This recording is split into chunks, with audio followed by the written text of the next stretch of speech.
जय जगन्नाथ सभी को। स्वागत है आप सभी का। तो प्रारंभ करते हैं मंगलाचरण।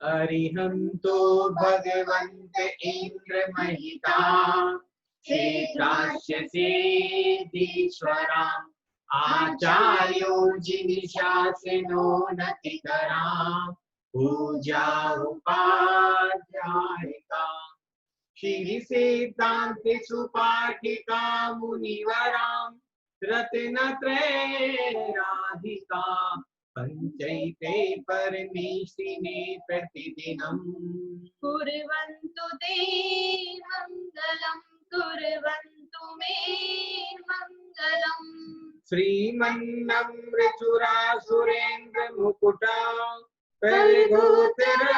परिधूतरत्नप्रभा भाषत पादना की गवा प्रवचना बोधि गवासाइना ये सर्वे जिनसे प्रचुरेनुगासते पाठिका साधवा कृत्या योगी जनीच पंच गुरुवा कुर्वन्तु ते मङ्गलं कुर्वन्तु मे मङ्गलं सम्यक् दर्शन बोध रत्नमलं रत्नत्रं पावनं मुक्ति श्रीनगरादिनाथ जिन प्रत युक्तोपपद्रवपदा धर्म सुखि सुधा चैत्यमखिलं चैत्यालयं श्रेयालयं प्रोक्तं चतुर्विधं चतुर्विधमणि कुर्वन्तु ते मङ्गलं कुर्वन्तु मे मङ्गलम् नाभेयादिजिनाद्याकाश्चर्भुवन्त्यातश्चतुर्विंशति श्रीमन्तो भरतेश्वरः प्रभृतयो ये चक्रिणो धादिशाम् ये विष्णु प्रतिविष्णु लांगरधरां सप्तोतरां विंशति त्रैकाले प्रतिताश्रेष्ठ पुरुषा कुर्वन्तु ते मङ्गलं कुर्वन्तु मे मङ्गलम् ये सर्वोषधिरिक्तयैषु तपसो वैर्दिं गतां पञ्चये ये शास्त्रांग महानिमित्त कुशला ये अष्टवेद्याचारिणा पंच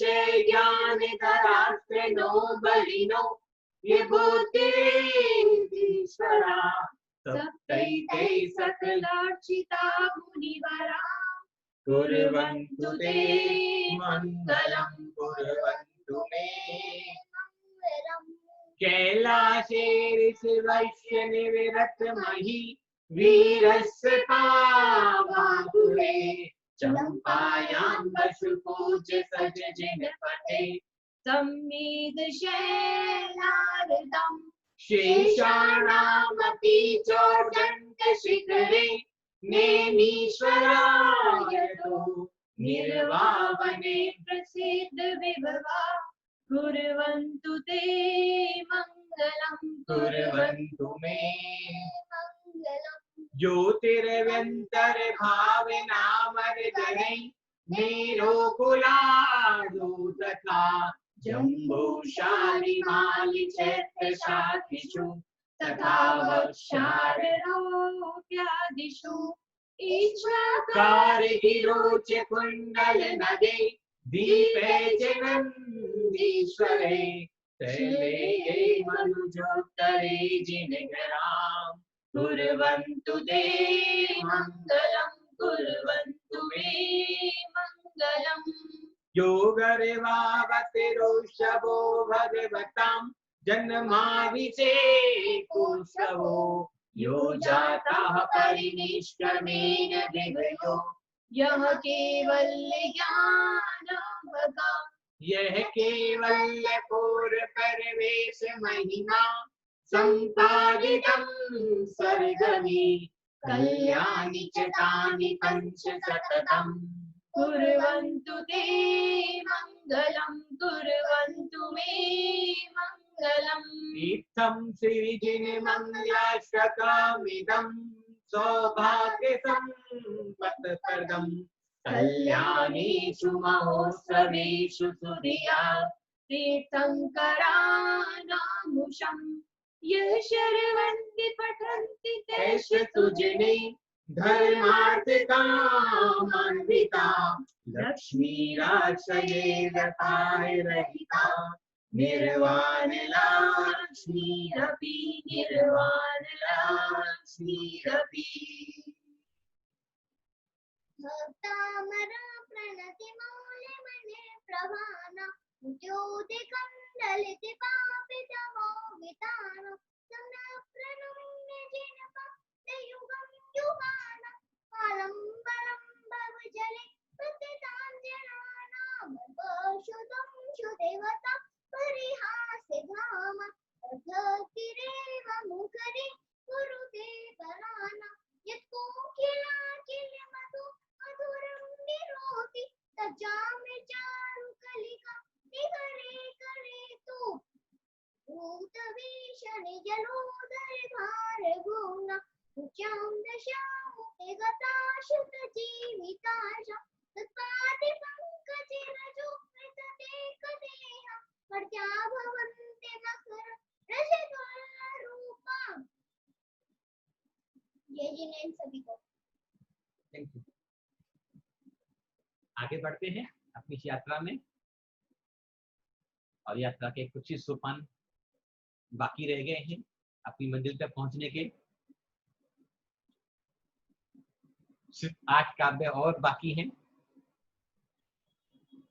सीधी हमारी मंजिल जहां तक हम पहुंचना चाहते थे, जो हर एक जीव का कर्तव्य, सपना, आकांक्षा, इच्छा और जिस चीज के लिए हम पूरे जीवन भर श्रम करते हैं, जिसके कारण ये जैन दर्शन श्रमण धर्म कहलाता है, वो मंजिल के बहुत पास पहुंचते जा रहे हैं हम सभी। और लोग भी कम होते जा रहे हैं, क्योंकि एक बार हमने महाराज से जो सवाल किया कि महाराज जी आप सबको मोक्ष मोक्ष की बात कहते हो, सब मोक्ष में चले जाएंगे तो कैसे काम चलेगा? तो आपको आहार वाहार कौन देगा? सारे लोग अगर दीक्षा धारण करके मोक्ष की तरफ चले जाएंगे। तो आचार्य जी ने जवाब दिया कि इतने जीव हैं, अनंत जीव हैं, ना कभी सब जा सकते, ना कभी सब सोच सकते और ना कभी सभी मुनि मुद्रा को धारण कर सकते। तो कोई घबराने की बात नहीं है, जितने से बना जाए सब मुनि मुद्रा को धारण करें और मोक्ष पथ पे आगे बढ़े। इस बात की चिंता ना करें कि कौन आहार देगा, कौन विहार कराएगा और संसार को कौन चलाएगा। तो बहुत जीव है। तो इस यात्रा में भी काफी लोग बिछड़ गए हैं पीछे, कोई बात नहीं, जो साथ चल रहे हैं इनका बहुत स्वागत है। साधुवाद है उनको कि उस अंतिम पथ जो हमारा मोक्ष का पथ है उसको समझने के लिए हम अभी भी तैयार हैं, जानने को, सीखने को, समझने को। तो एक बार 36 काव्य से पाठ प्रारंभ करते हैं। नव पंकज पुंज कांति प्रयुल्लसन्नक मयूख शिखाभिरामो पादोपदानि तव यात्र जिनेन्द्र दत्ता पद्मानि तत्र विबुधा परिकल्पयन्ति इत्थं यथा तव विभूतिरभूजिनेन्द्र धर्मोपदेशन विधो न तथा परस्य यदप्रभादिनिकृत प्रहताङ्गकारा तदकुतो गिरगणस्य विकासिनोऽपि चोतन्मदाविल विलोल कपोल मूल मत भ्रमरनाद विवर्त कोपम् एरावदावमिव मोदत मापतन्तन् दृष्ट्वा भयं भवति नो भवदार्शितानाम् भिन्नेव कुम्भगल दुष्गल शोणितात् मुक्ता फल प्रकर भूषित भूमि भाग गत क्रमा क्रम गतां हरिनाधिपोऽपि न क्रामति क्रमयुगाचल संचितन्ते। और आज 40वां काव्य अग्नि प्रकोप निवारण करने के लिए अब देखते हैं कौन सी अग्नि को शांत करता है। समझते हैं ये तो वक्त ही बताएगा अभी थोड़ी देर बाद कि जिस अग्नि को शांत करने की बात करें उसको शांत करता है या किसी और अग्नि को शांत करता है। तो धैर्य बनाए रखें। श्लोक का एक बार उच्चारण करेंगे। कल्पांत काल पवनोदत वह्निकल्पम् दावानलं ज्वलितमुज्ज्वलमुत्फुल्लिङ्गम् विश्वञ्जिगस्तुमिव सम्मुखमापतन्तम् त्वन्नाम कीर्तन जलं शमयत्य शेषम्। फर्स्ट लाइन को दोबारा पढ़ते हैं। कल्पांत काल पवनोदत वह्निकल्पम् कल्पांत काल पवनो ध्यत ध्यत द के नीचे ध्या भी है। पवनोध्यत वह्निकल्पम् वह्निकल्पम् कल्पांत काल पवनोद्यत वह्निकल्पम्। ह के नीचे ना भी है तो उसमें क्या पढ़ेंगे? वह्नि। कल्पांत काल पवनोद्यत वह्निकल्पम् दावानलं ज है बाद में अंजन की तरह पढ़ना है हमें। यहाँ पे ल पर के ऊपर जो बिंदु है दावानलं ज्वलितमुज्ज्वलमुत्फुल्लिङ्गम् ज्वलितमुज्ज्वलमुत्फुल्लिङ्गम्। आधा जा भी है, पूरा जा भी है। और म के बाद जो म के बाद उ है तो उसके बाद त है। दावानलं ज्वलितमुज्ज्वलमुत्फुल्लिङ्गम्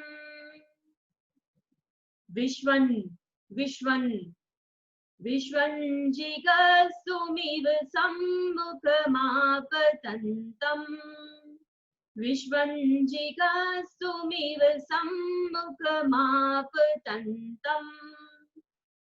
व के ऊपर जो बिंदु उसको क्या पढ़ेंगे? न। विश्वञ्जिगस्तुमिव सम्मुखमापतन्तम्। त के बाद फिनिश हो रही है जो बिंदु है उसको हम म ही पढ़ेंगे। त्वन्नाम कीर्तन त्वन्नाम आधा ना भी है और पूरा ना भी है। त्वन्नाम कीर्तन चलन अंश की तरह। त्वन्नाम कीर्तन चलन शमयत्य शेषम्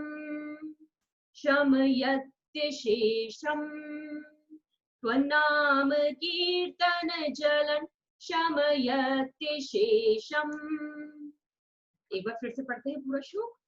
कल्पांत काल पवनोद्यत वह्निकल्पम् दावानलं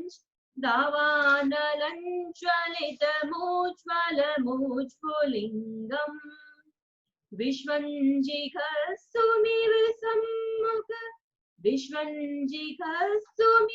सम्मुखमापतन्तम् त्वन्नाम कीर्तन चलन शमयत्य शेषम्।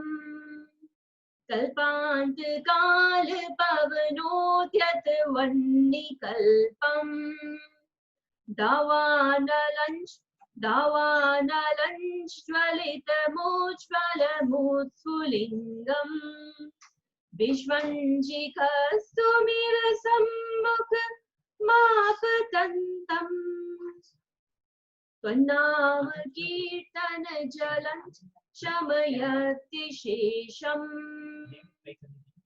त्वन्नाम कीर्तन जलं शमयति शेषम्।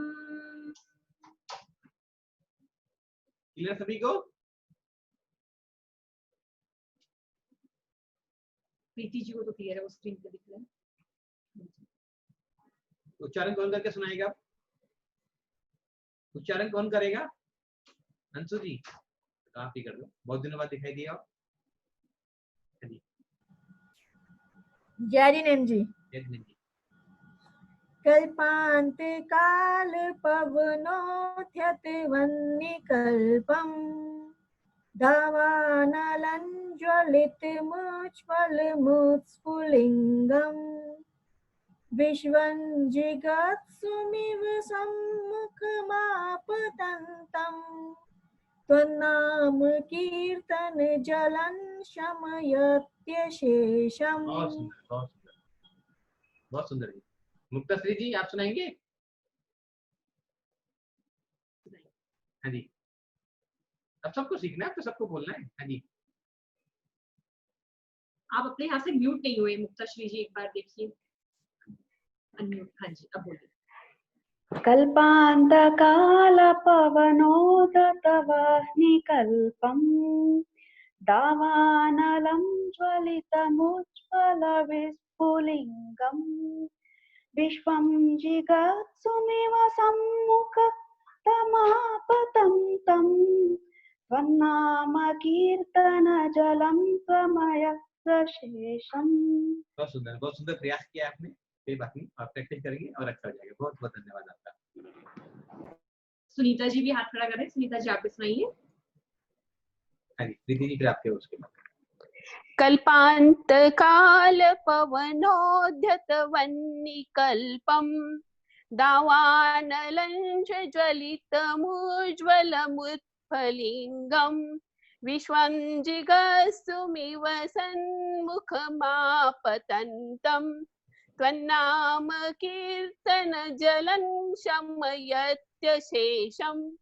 बहुत बढ़िया जी। देखिए यहाँ पे कहीं पर बड़े ओ की मात्रा नहीं, छोटे ओ की मात्रा है, तो हमने बस उसको बोलेंगे और उसके बाद तुरंत आगे बढ़ जाएंगे। प्रीति जी आप भी बताइए, एक बार सुनाइए। कल्पांत काल, एक मिनट, जस्ट 1 मिनट। हाँ जी। कल्पांत काल पवनोद्यत वह्निकल्पम् दावानलञ्ज्वलितमुज्ज्वलमुत्फुल्लिङ्गम् विश्वं जगत्सुमिव सन्मुखमापतन्तम् त्वन्नाम कीर्तनजलं शमयत्यशेषम्। विश्वञ्जिगत्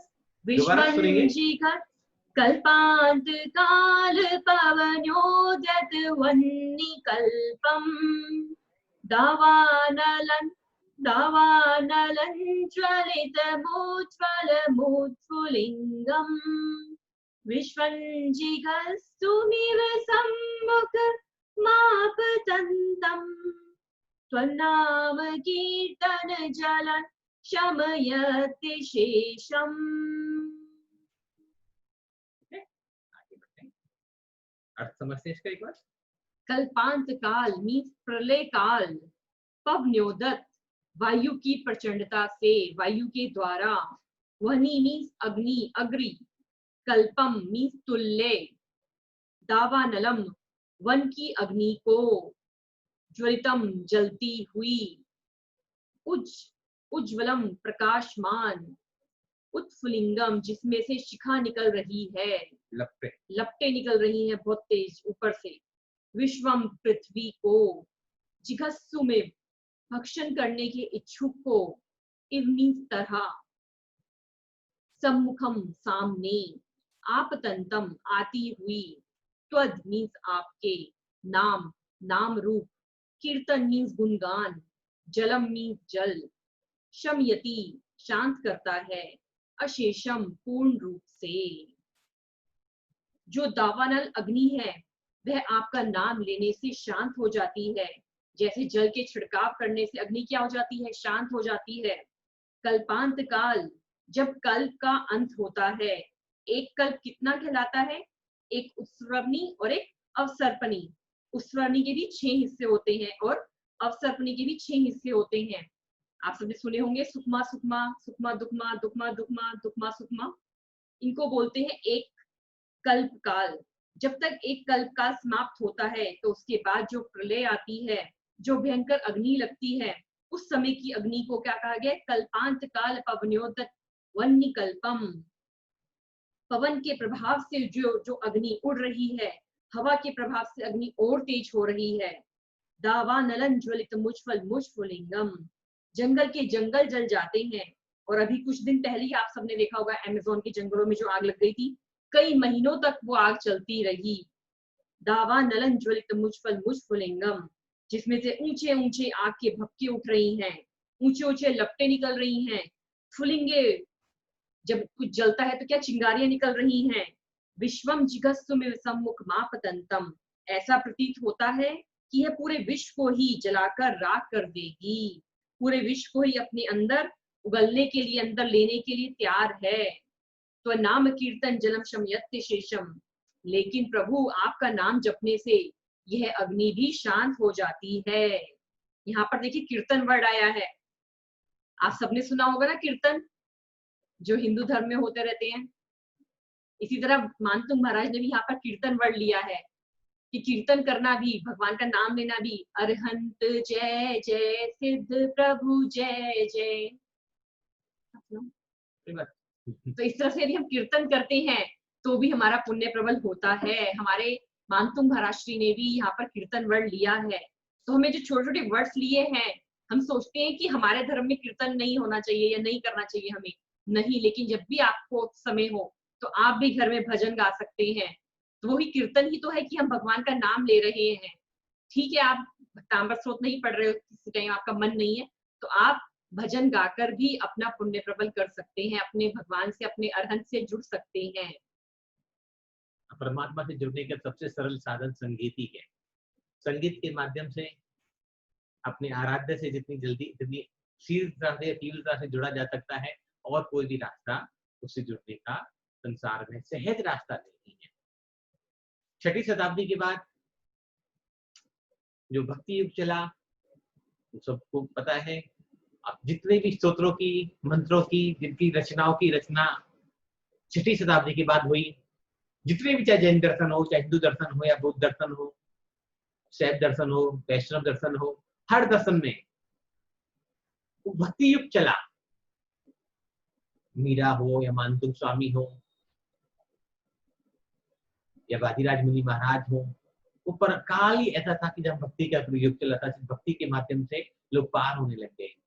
आज भक्ति भी छूट गई, अब तो नाम भी मिल जाए भगवान का तो भी बहुत बड़ी बात है। अगर हम नाम स्मरण भी कर लें तो बहुत बड़ी बात है।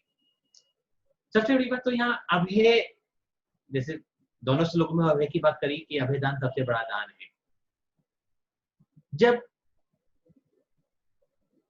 कल्पांत काल, छोटी मोटी अग्नि की बात नहीं करी कि कल्प भी खत्म हो जाएंगे, उस समय जो अग्नि लगेगी, उस अग्नि के समय कितना भयभीत हो जाएगा सब इंसान।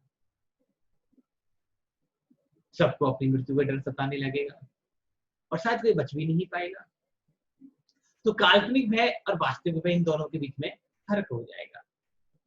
सबसे पहले तो हमें इस भय वाले काव्य में ये समझना चाहिए, चाहे तीनों चारों काव्य हैं जो पहले में बताया गया था कि हाथी का भय, शेर का भय, अग्नि का भय, आने वाले जो चौथा है वो विषधर भुजंगों का भय, या और जो भी 8 भय बताए गए हैं कि हमें एक्शन में भय किस चीज का है। काल्पनिक भय ज्यादा सताता है, वास्तविक भय ज्यादा सताता है। वास्तविक भय मात्र सिर्फ 2% होता है और 98% भय हमारा काल्पनिक भय होता है। सभी मानते इस बात को? कोई है ऐसा जो नहीं मानता? क्योंकि आज भारत की आबादी 135 करोड़ है,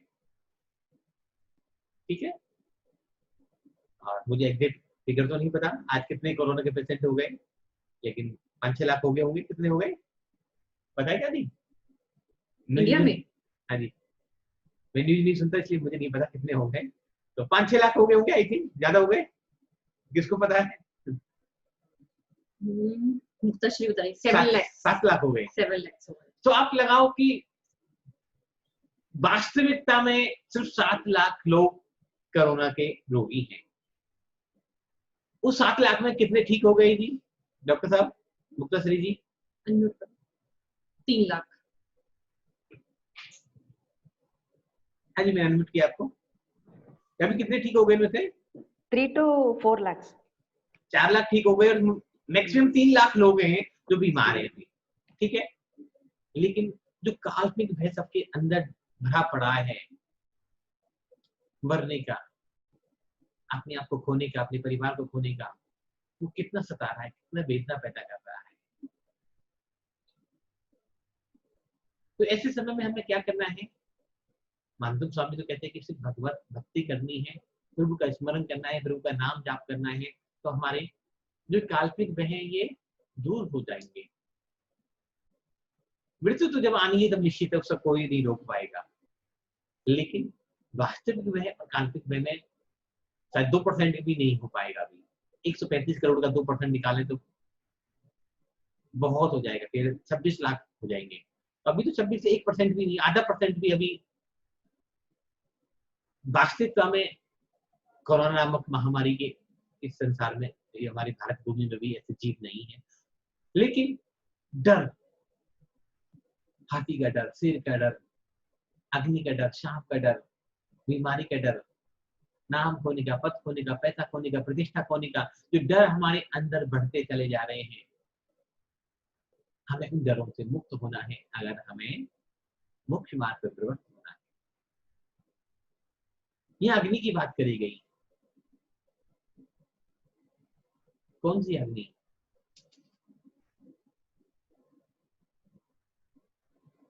कौन सी अग्नि की बात करी? पहले हमने 2 कसायों के ऊपर हम बात कर चुके, अहंकार और क्रोध। अभी तीसरा कसाय है ये हमारी अग्नि। क्या सिखाती है हमें? सुनीता जी बताइए क्या सिखाती है? कुछ बोल रहे हैं आप? तपना, है नी? तप करना, तप से ये हाँ जी, तो कसाई कौन सी है ये?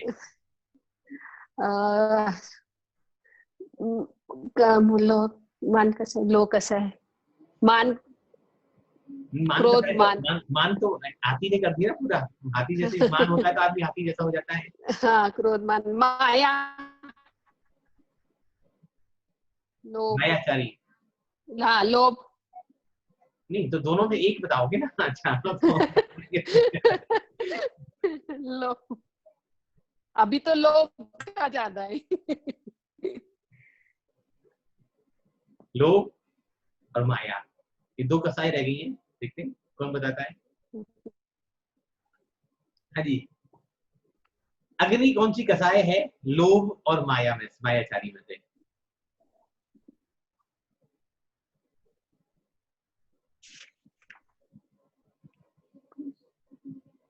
कोई भी? मीना डाकरा जी कहाँ है? उषा जी? हाँ जी उषा जी, अनम्यूट कीजिए अपने आप को।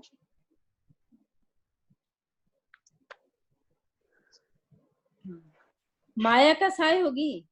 माया कसाई होगी, बिल्कुल सही कहा। माया कैसे काम करती है? नहीं तो मतलब जैसे मायाचारी नहीं करनी चाहिए।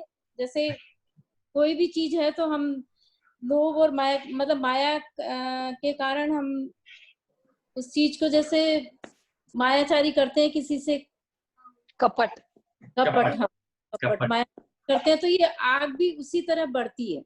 बहुत बहुत सही कहा आपने। तो जो ये जो 40वां काव्य है, ये हमारे मायाचारी को दिखाने वाला काव्य है।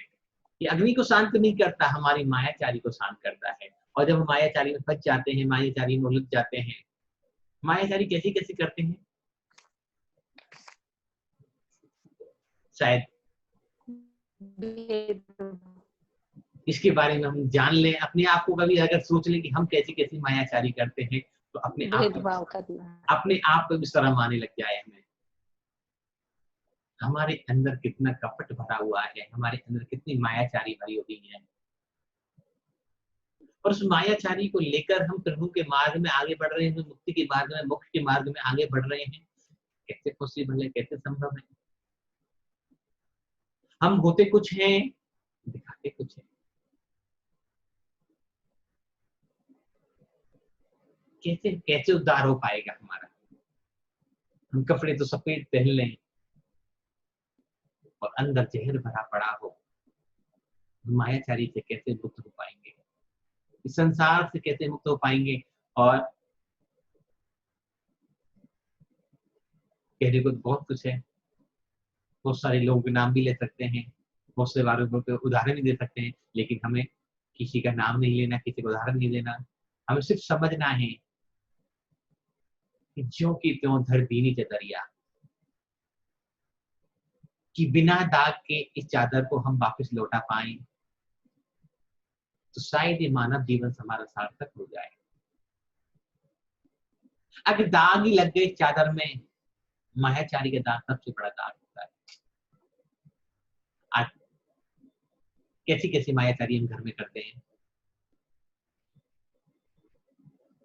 सास को कुछ और बोल देते हैं, हस्बैंड को कुछ और बोल देते हैं, अपने नंबर बढ़ाने के लिए, अपने आप को उच्च दिखाने के लिए, पता नहीं चलता मायाचारी करती।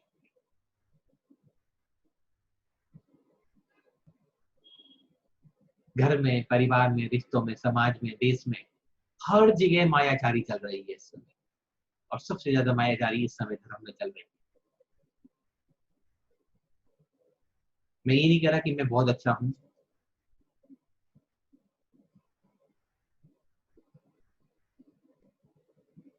लेकिन मैं मायाचारी नहीं करता, इतना मुझे पता है।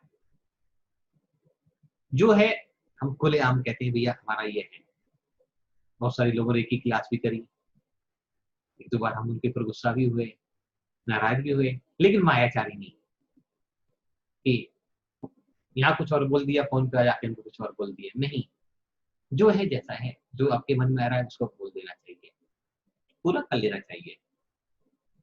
लेकिन उसके प्रति कसाय के भाव जब रह जाते हैं, देश के भाव रह जाते हैं, तो मायाचारी बहुत बहुत जन्मों तक हमें दुख देने लग जाती है। बहुत सारे लोगों को जानता हूँ, क्लब जाते हैं, अय्यासी करते हैं, ड्रिंक करते हैं, पूरा खानदान बेवड़ों की तरह पड़ा रहता है, और फिर मंदिर में, समाज में नाम में आने के लिए सबसे ज्यादा मैं, मेरे से बढ़ के कोई। किससे मायाचारी कर रहे हो? अपनी आत्मा से। ये मायाचारी, जिस अग्नि काम क्या करती है हमारे, दो काम किए जा सकते हैं अग्नि से। या तो उस अग्नि से भोजन पकाया जा सकता है, या अग्नि से अच्छे काम किए जा सकते हैं, या वो अग्नि हमारे घर और हमारे परिवार, हमारी फैक्ट्री, दुकान, मकान सबको तबाह कर सकती है। तो जो मायाचारी है, अगर मायाचारी छोड़ दे तो अग्नि भोजन पकाने में, हमारे कर्म को उज्जवल करने में काम आ सकती है। अगर मायाचारी हम नहीं छोड़ पाए तो यही अग्नि हमारे सारे शुभ कर्मों को एक क्षण में दहन कर देती है। घमंड हो जाता है हमें कभी कभी कि मैंने मायाचारी कर कर मैंने दूसरे को, अपने आप को बड़ा दिखा दिया। मैंने मायाचारी कर कर अपने आप को बड़ा दिखा दिया, अपने आप को प्रतिष्ठित साबित कर दिया कि मुझसे बड़े संसार में कोई नहीं है, लेकिन उसकी घड़ी में सब हिसाब टिक टिक चल रहा है। जैसे यहाँ कंप्यूटर लगे हुए हैं, तो हम सुपर कंप्यूटर लगे हुए हैं। उस प्रकृति के पास, उस परमात्मा के पास हमारे एक एक सोच का भी हिसाब है, तब क्रिया का नहीं।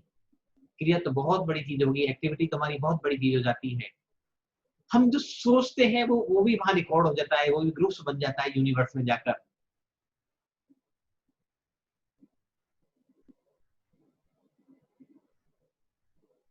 हम किसी की हीलिंग करते हैं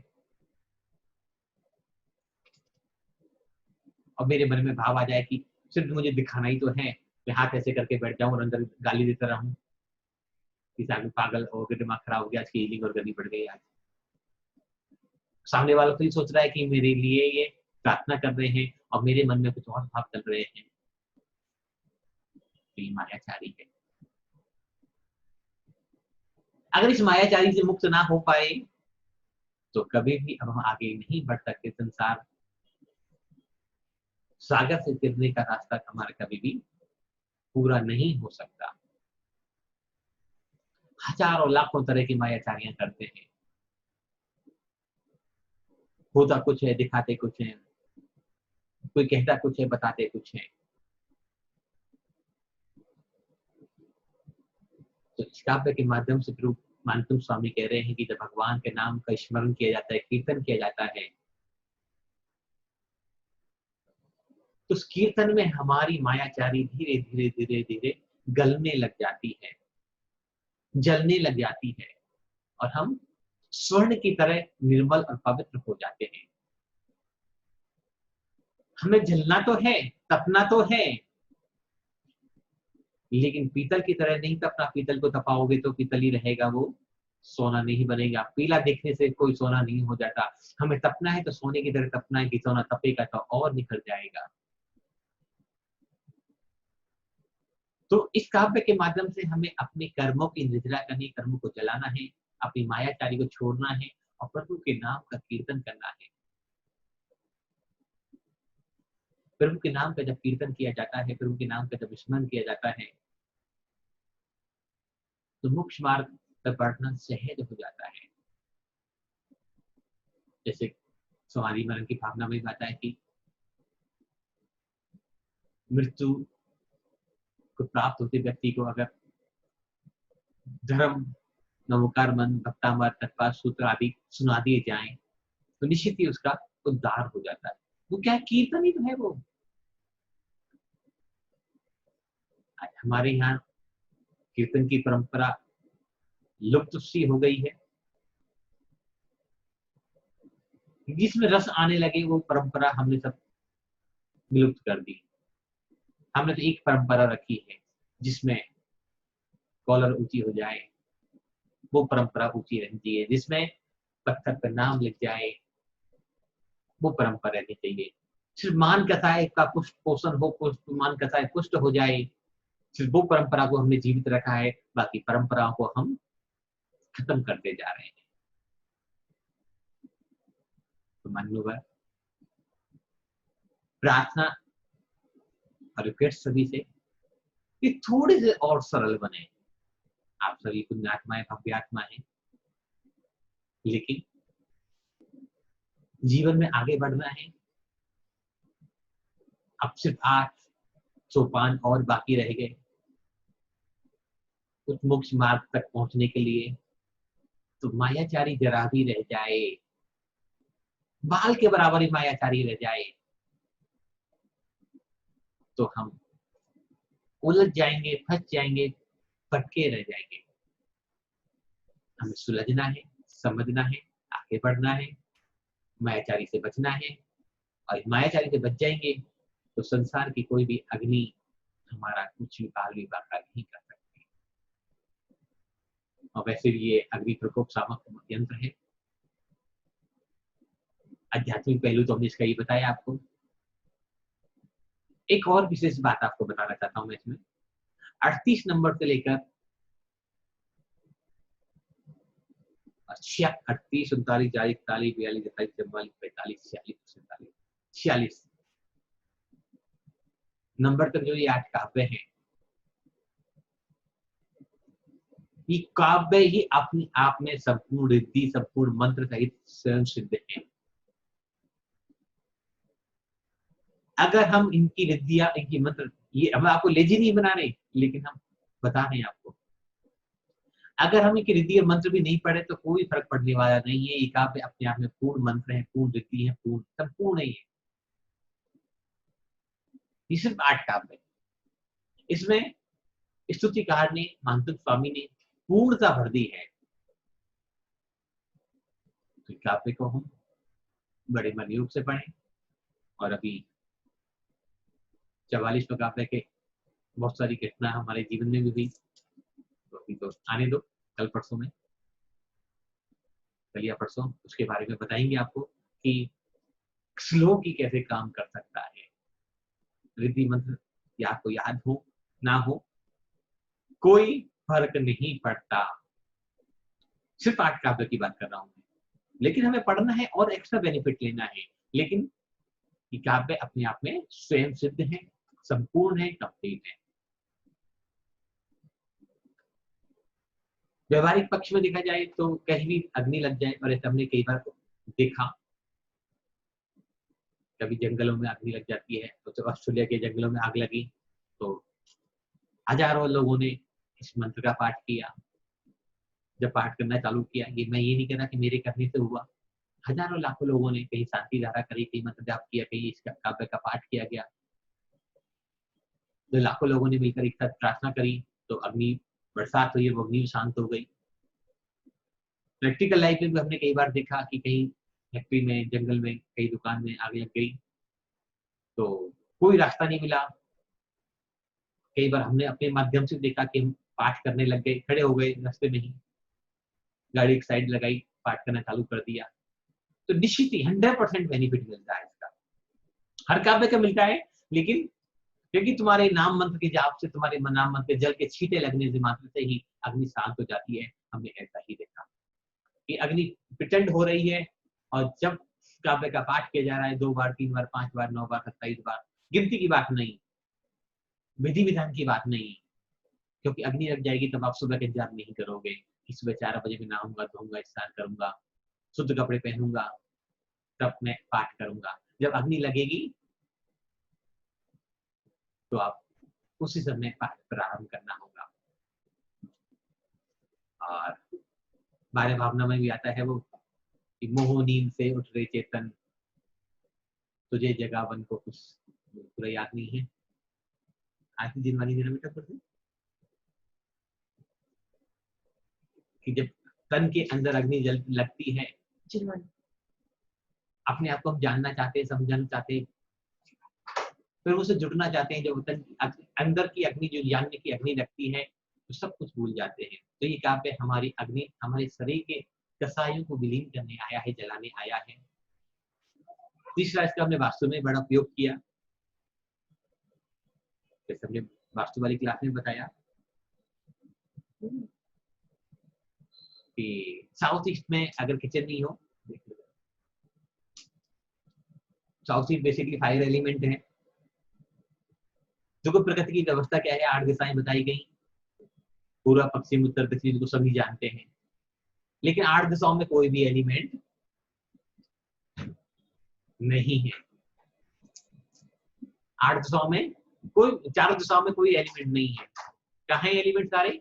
सारे सब डायरेक्शन में। मेन जो दिशाएं पूर्व, पश्चिम, उत्तर, दक्षिण, उन्हें कुछ भी नहीं छोड़ा, कुछ खाली छोड़ दी। और सारी चीजें, पानी हो तो नॉर्थ ईस्ट में बिठा दिया, अग्नि हो तो साउथ ईस्ट में बिठा दी, अर्थ एलिमेंट है साउथ वेस्ट में, और एयर एलिमेंट है तो नॉर्थ वेस्ट में। तो चारों सब डायरेक्शन में, चारों जो जीवन के जो मेन एलिमेंट है, जो मूल तत्व हैं, वो सब डायरेक्शन में दे दिए। बस मेन में देते तो ज्यादा अच्छा लगता। अब कुछ तो उनकी दिमाग रहा होगा, कुछ तो उनका समझ रही होगी, हमारे मनीषों की, हमारे विद्वानों की।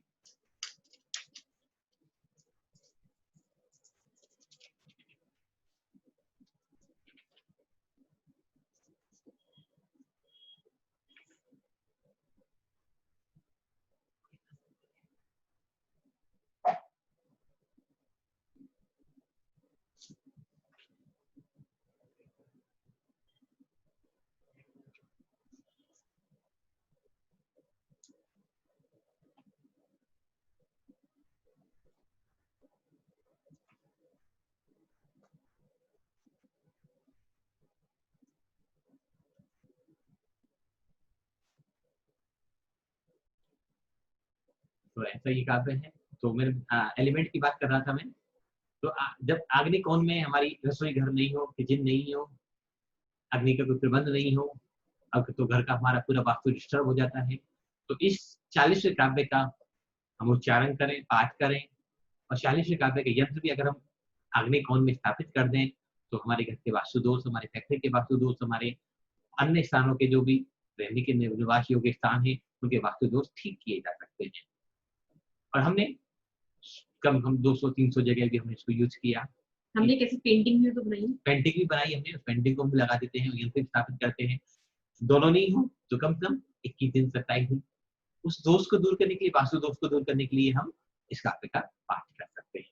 तो 3 तरह से काम आता है, वास्तु दोषों को दूर करने के लिए, अग्नि को बुझाने के लिए, और अपने आप को पवित्र और निर्मल करने के लिए, अपनी मायाचारी कसाई को दूर करने के लिए, जो सबसे ज्यादा आवश्यक है मोक्ष मार्ग में। तो आगे बढ़ते हैं, यहाँ तक किसी कुछ पूछना हो तो एक बार।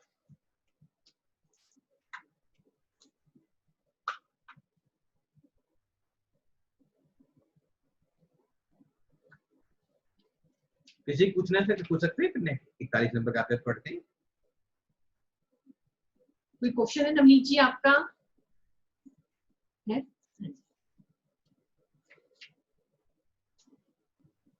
जैनन सर, आपने ये बताया कि इसको अगर आपका किचन उसमें साउथ ईस्ट में नहीं है घर में, तो साउथ ईस्ट में इसका यंत्र लगाया जा सकता है या इस काव्य का पाठ किया जा सकता है? बिल्कुल, दोनों काम करने चाहिए, दोनों काम करने चाहिए।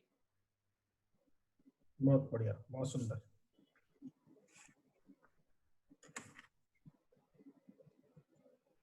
और किसी का कोई क्वेश्चन है आप में से?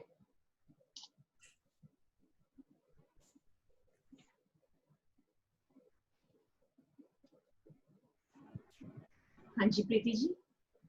अगर साउथ ईस्ट कोने में कबाट हो तो क्या करना चाहिए? कबर्ड रहता है, कभी लगा सकते हैं यंत्र तो। मतलब बेसिकली बात यह है कि सबका मूल ये है कि अगर हम अग्नि कोण में अग्नि की व्यवस्था नहीं है, रसोई घर नहीं बना हुआ, तो हमें यंत्र स्थापित करना है और पाठ करना है। मतलब वो हमारे घर के वास्तु दोष हो गया कि जो हमारी नेगेटिविटी को, जो हमारी परेशानी को दूर कर सकता था, वह हमने कुछ और चीजें बना दी, कबर्ड बना दी, बेडरूम बना दिया, बाथरूम बना दिया, या और कुछ बना दिया।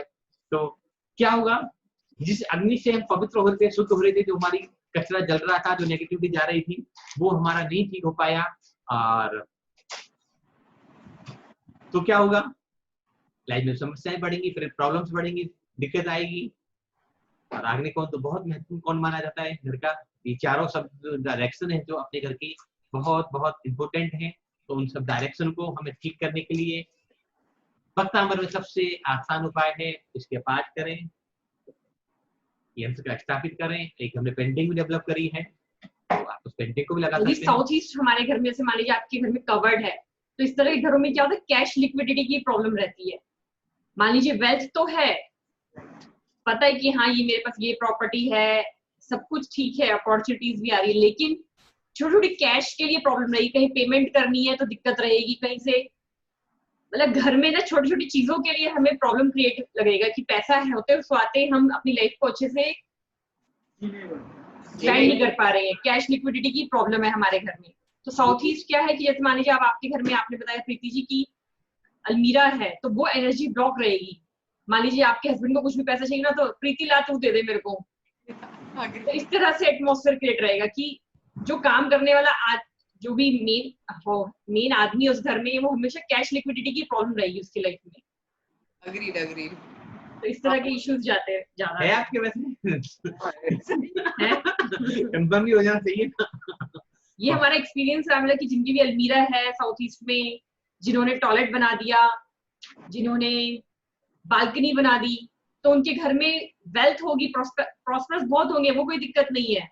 लेकिन कैश के लिए उनके घर में प्रॉब्लम रहती है। मान लीजिए किसी को 10 लाख पेमेंट करनी है, पता है कि हाँ उस तारीख को करनी है, प्लानिंग भी कर लेंगे, लेकिन एंड डेट पर आते आते ला तू दे देना, ला तेरे पास रखे होंगे तू दे देना, तो वो जो सीन क्रिएट हो जाता है। उसके लिए क्या करना चाहिए? 48 नंबर की गाथा बोलनी चाहिए। हाँ जी, और एक इसकी हमने पेंटिंग भी बहुत अच्छी डेवलप कर रखी है, तो वो भी आप लगा सकते हैं, नहीं तो आप यंत्र भी लगा सकते हैं 40 गाथा का। दोनों में से जो अच्छा लगे वो लगा सकते हैं। Thank you very much. और किसी का कोई क्वेश्चन? सच्चू बोलिए। मीना जी का ये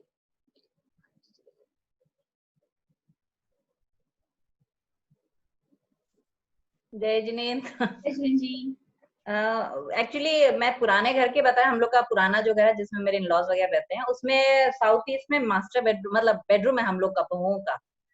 तो मतलब ये फेस मैंने किया है कि दोनों में अनबन बहुत रहती थी, बहुत गुस्सा ज्यादा आता था, ये सब। एंग्जाइटी बहुत ज्यादा रहेगी हस्बैंड वाइफ के अंदर। हाँ। छोटी छोटी बातों के ऊपर ना वो मतलब इरिटेशन क्रिएट करेंगे, तू कर ले, करेगा कोई सा भी नहीं, प्लानिंग बनाएंगे लेकिन डिस्टर्ब रहेंगे।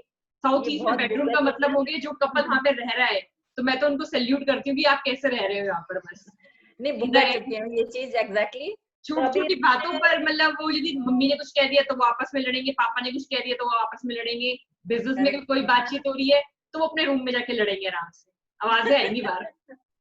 नहीं इतना तो नहीं, लेकिन हाँ हुआ, अनबन होती थी, ये बात करेक्ट है। तो अभी किसी की ज्यादा होती है किसी की कम होती है, इफेक्ट तो आता ही है ना जी। हाँ जी, तो बस जंतर जी रखा हुआ है। आई थिंक मेरे को मालूम नहीं किसी ने सजेस्ट किया, हो सकता है यही वाला हो, मुझे ध्यान नहीं है। आप उनको बोलिएगा यदि ये वाला नहीं हो तो ये वाला रखेंगे तो भी उससे इफेक्ट रहेगा। हाँ हाँ हाँ। देखिए वो तो पुराने कपल है तो कोई दिक्कत नहीं है, मान लीजिए उनकी शादी को 10-15 साल हो गए तो अच्छी बात है। लेकिन यदि न्यू मैरिड कपल को आप साउथ ईस्ट में आज बिठा दो, और अभी मतलब रेयर जो आजकल की जो जनरेशन चल रही है उनका तो ये देखा जाता है कि डिवोर्स तक हो जाता है। हाँ अच्छा। तो वो तो छोटे बातों में खटपट होती है। तो उसको आजकल तो गेस्ट रूम बना दिया हम लोगों ने तब। अरे वाह, वेरी गुड, एक्सीलेंट। ठीक है। साउथ ईस्ट ये सजेशन मतलब तो मुझे लगा कि ऐसे बिलीव नहीं था, बट एग्जैक्टली बिलीव मतलब फील करके उसको ये देखा है कि बहुत इफेक्ट करता है। बट ये पूछना था किसी को कम करता है किसी को ज्यादा करता है, ये क्या कारण होता है? समझदारी तो कोई चीज, समझदारी भी है ना अपनी। मान लीजिए न्यू मैरिड कपल को, तभी तो मैंने बताया जो आजकल के बच्चों को बिठा दोगे तो डिवोर्स हो जाएगा, लेकिन जिनकी शादी को 15-20 साल हो गए वो निकाल देंगे, चल इतना टाइम निकल गया कोई बात नहीं, अब कहाँ भागेंगे। ये बात तो लेकिन नहीं, तो आजकल की जनरेशन वाले बच्चे हैं वो साउथ ईस्ट में भी हम कपल को सुना दे तो दिक्कत ज्यादा पड़ जाती है उनकी। उनको बच्चा कंसीव होने में, बेबी कंसीव होने में भी बहुत प्रॉब्लम्स रहती है, प्रीमेच्योर डिलीवरी हो जाती है, अबॉर्शंस हो जाते हैं, बहुत सारे इश्यूज इस तरह के भी उनकी लाइफ में जनरेट हो जाते हैं। क्योंकि अग्नि क्या जला रही है उनके रिलेशन को, तो किसी न किसी तरह वहां पे जब उन्होंने बेडरूम बना दिया तो और एक्साइटेड और ज्यादा। तो जहां पर जो चीज होनी चाहिए अकॉर्डिंग टू वास्तु की आग वहां पर है, आग की जोन है, तो उसको खत्म कर रही है, शांत कर रही है, बैलेंस कर रही है उस एनर्जी को।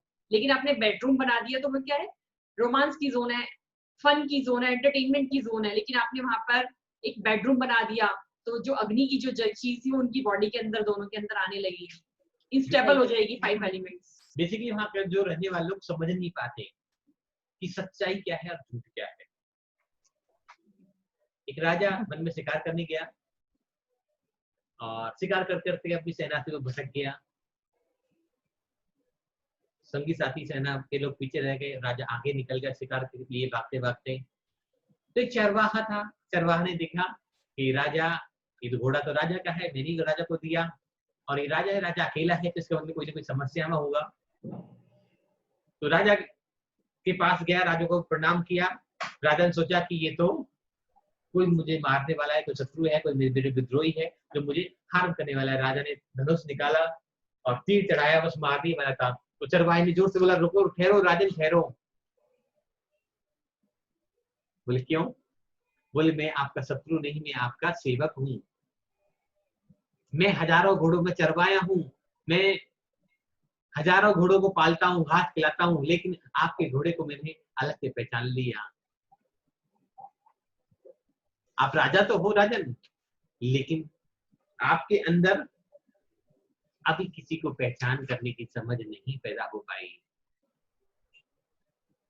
तो जब आप अपने अंदर ये समझ पैदा कर लोगे तब राजन के नाते लाख हो जाओगे। राजन जब ये बात सुनी तो शर्मिंदा हो गया कि मैं तो तुझे मार ही देता। तो नासमझी होती है, जल्दबाजी होती है, एंजाइटी होती है साउथ ईस्ट में सोने वालों की, उस राजा की तरह कि वो सोचना नहीं कुछ भी, उठाया और निकाल दिया कि बस अभी कर देते हैं काम खत्म। तो सब कुछ होते हुए भी वो लोग एक दूसरे को जीवन भर समझ नहीं पाते, कहीं ना कहीं कमियां निकालते रहते हैं, कहीं ना कहीं एक दूसरे को ब्लेम करते रहते हैं, कहीं ना कहीं किसी को मारने मरने पर उतारू रहते हैं। अब ये नहीं कि हर कपल ही ऐसा करेगा, लेकिन कि जिसका अर्थ एलिमेंट या जिसका हायर एलिमेंट थोड़ा सा डिस्टर्ब होगा, वो फटाफट निकालेगा अपने तलवार से म्यान से कि बस तूने ऐसा कहा, मैं कर देता हूँ। तो हमें समझ बहुत जरूरी है, उनकी समझ खराब हो जाती है बेसिकली, और एक दूसरे को पहचानने की शक्ति खत्म हो जाती है अगर साउथ ईस्ट में बेडरूम होता है तो। ये तो वैसे वास्तु की बात हो गई। नहीं, वो कनेक्ट हो गया, ऐसे कुछ वो नहीं अच्छी था। बात है, अच्छी बात है बहुत सारे लोगों का। तो अब सवाल जब पूछते हैं तो हम थोड़ा डीप में चले जाते हैं। बट आप सवाल बड़े खतरनाक पूछते हैं, कल भी ऐसे सोचने पे मजबूर कर दिया। मैं बोली कहाँ से सवाल आते हैं, सोचना पड़ता है, लगता है सारा स्वाध्याय भूल गए हम लोग, जो भी समझा है सोचना पड़ता है 10 मिनट की क्या आंसर होगा इसका। चलिए अच्छा है, इसी बहाने नहीं पूछते, हम किताब पढ़ते ना, हमें मिलता है फिलहाल तो बिल्कुल ही नहीं मिल रहा। और जैसे रेकी क्लास से पहले तो थोड़ी बहुत किताब को खोल लेते थे, अब तो बिल्कुल भी समय नहीं मिल पाया, और सीधे आके तो बैठ जाते हैं, 8 बजे जो होगा देखी जाएगी। लेकिन जो दिमाग में भरा पड़ा है तो वो सही रूप से कहना चाहते हैं और कुछ भी नहीं कहना चाहते, कि हम अपनी बात को अच्छे से प्रेजेंट कर पाए। और हमारी एक बात मानने से अगर किसी एक ने भी अपना उद्धार कर लिया तो शायद हमारा भी उद्धार हो जाएगा। हमें मकसद यही है, हमें ये अग्नि को ठीक करना या वास्तु को ठीक करना ये हमारा मकसद नहीं है, हमें अपनी मायाचारी को कम करना है, ये हमारा मकसद जरूर होना चाहिए।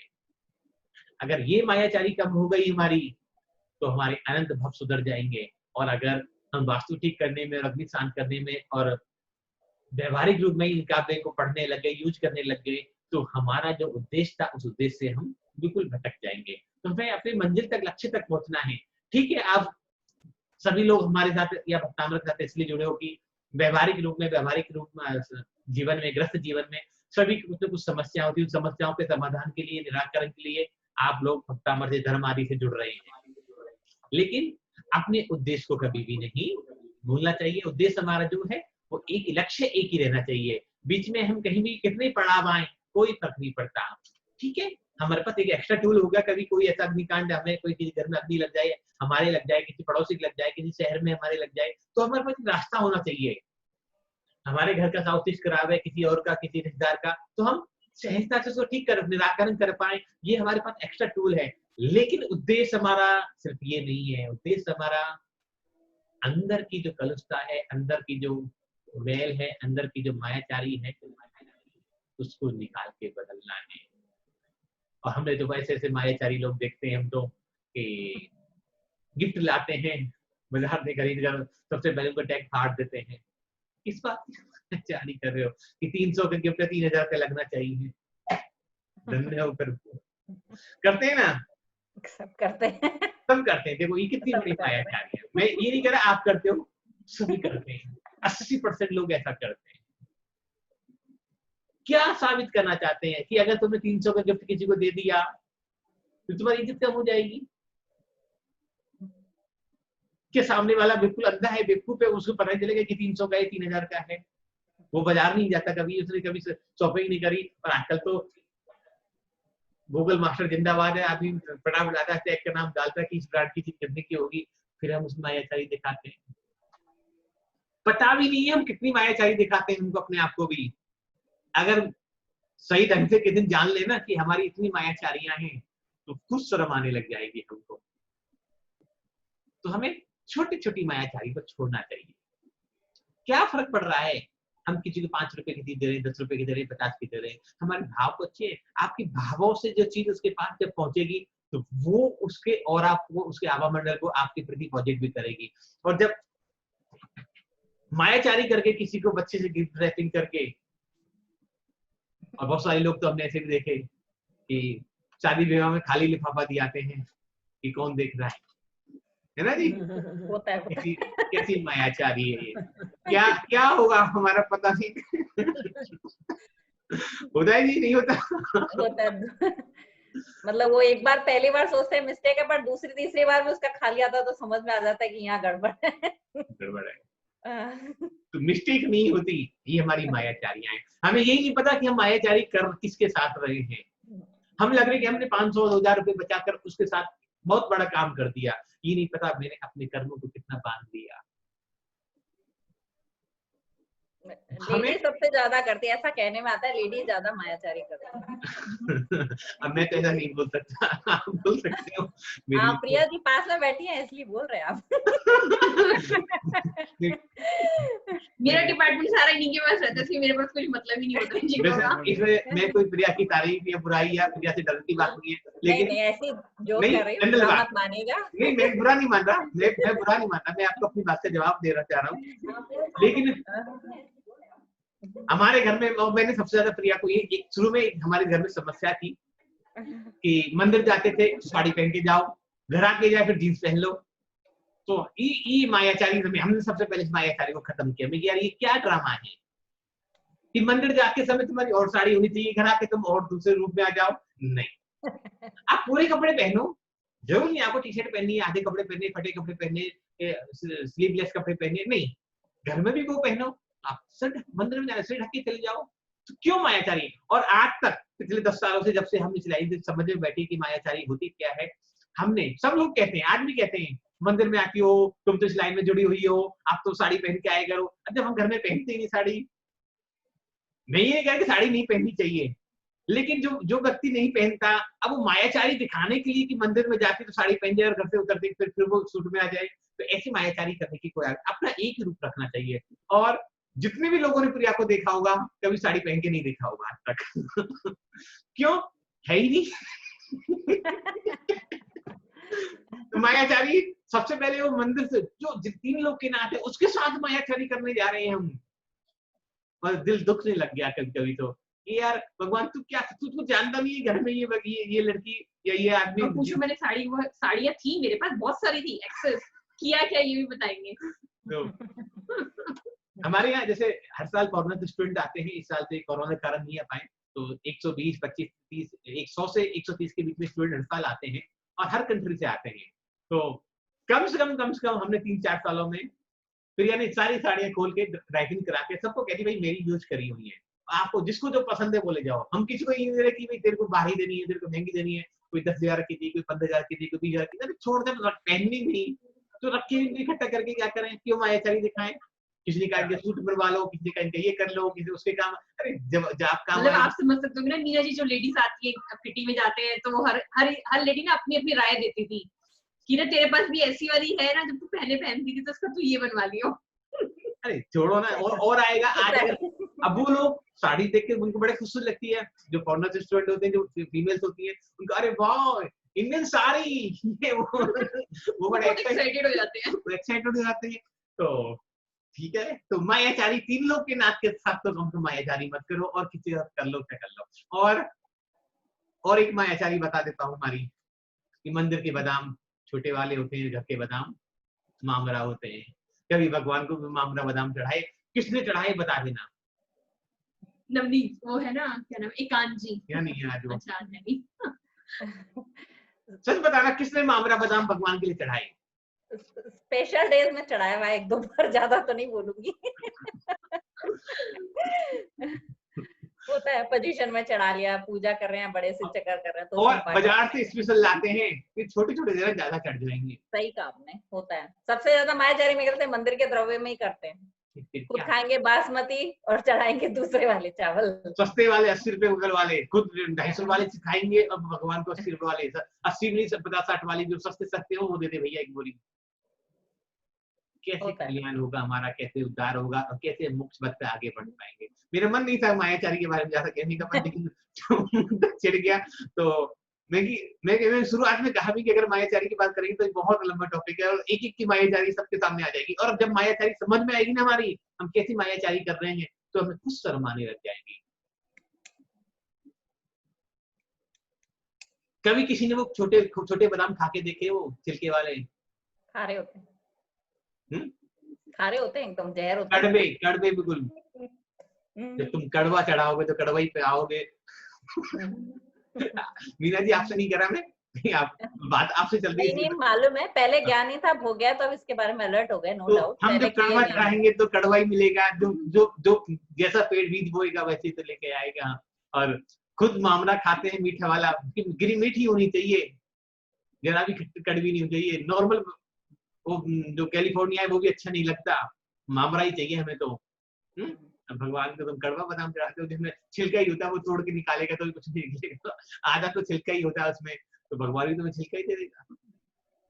तो हमें इन मायाचारियों से बचना चाहिए। बहुत मायाचारियां हैं हमारे अंदर, एक नहीं है, ये तो छोटे छोटे से उदाहरण हैं। इसका रास्ता मेरे पास है, अखरोट चढ़ा दो, बात बहुत अच्छा है। मैंने तो ऐसे ही करा है। अखरोट ना कड़वा नहीं निकलता होता, इसलिए अच्छी क्वालिटी की तरफ चढ़ाने की। और आप सब काफी लोग हैं, जैसे क्लास में रेकी क्लास में एक एकांत नाम के व्यक्ति थे, एकांत था ना एक अपने हमारी क्लास में, रेकी वाली क्लास में, याद है सभी को? एकांत जैन। एकांत जैन के बारे में, उनके मम्मी पापा दोनों ने दीक्षा धारण कर ली है। मम्मी आरिका बन गई, अभी नहीं कई साल हो गए, और अशोक विहार में रहते हैं दिल्ली में, और पूरी भरी पूरी फैमिली है। और अगर आप उनसे मिल लोगे ना कभी, सच में मिल लोगे ना, ऐसा लगेगा जैसे परमात्मा से मिल रही है।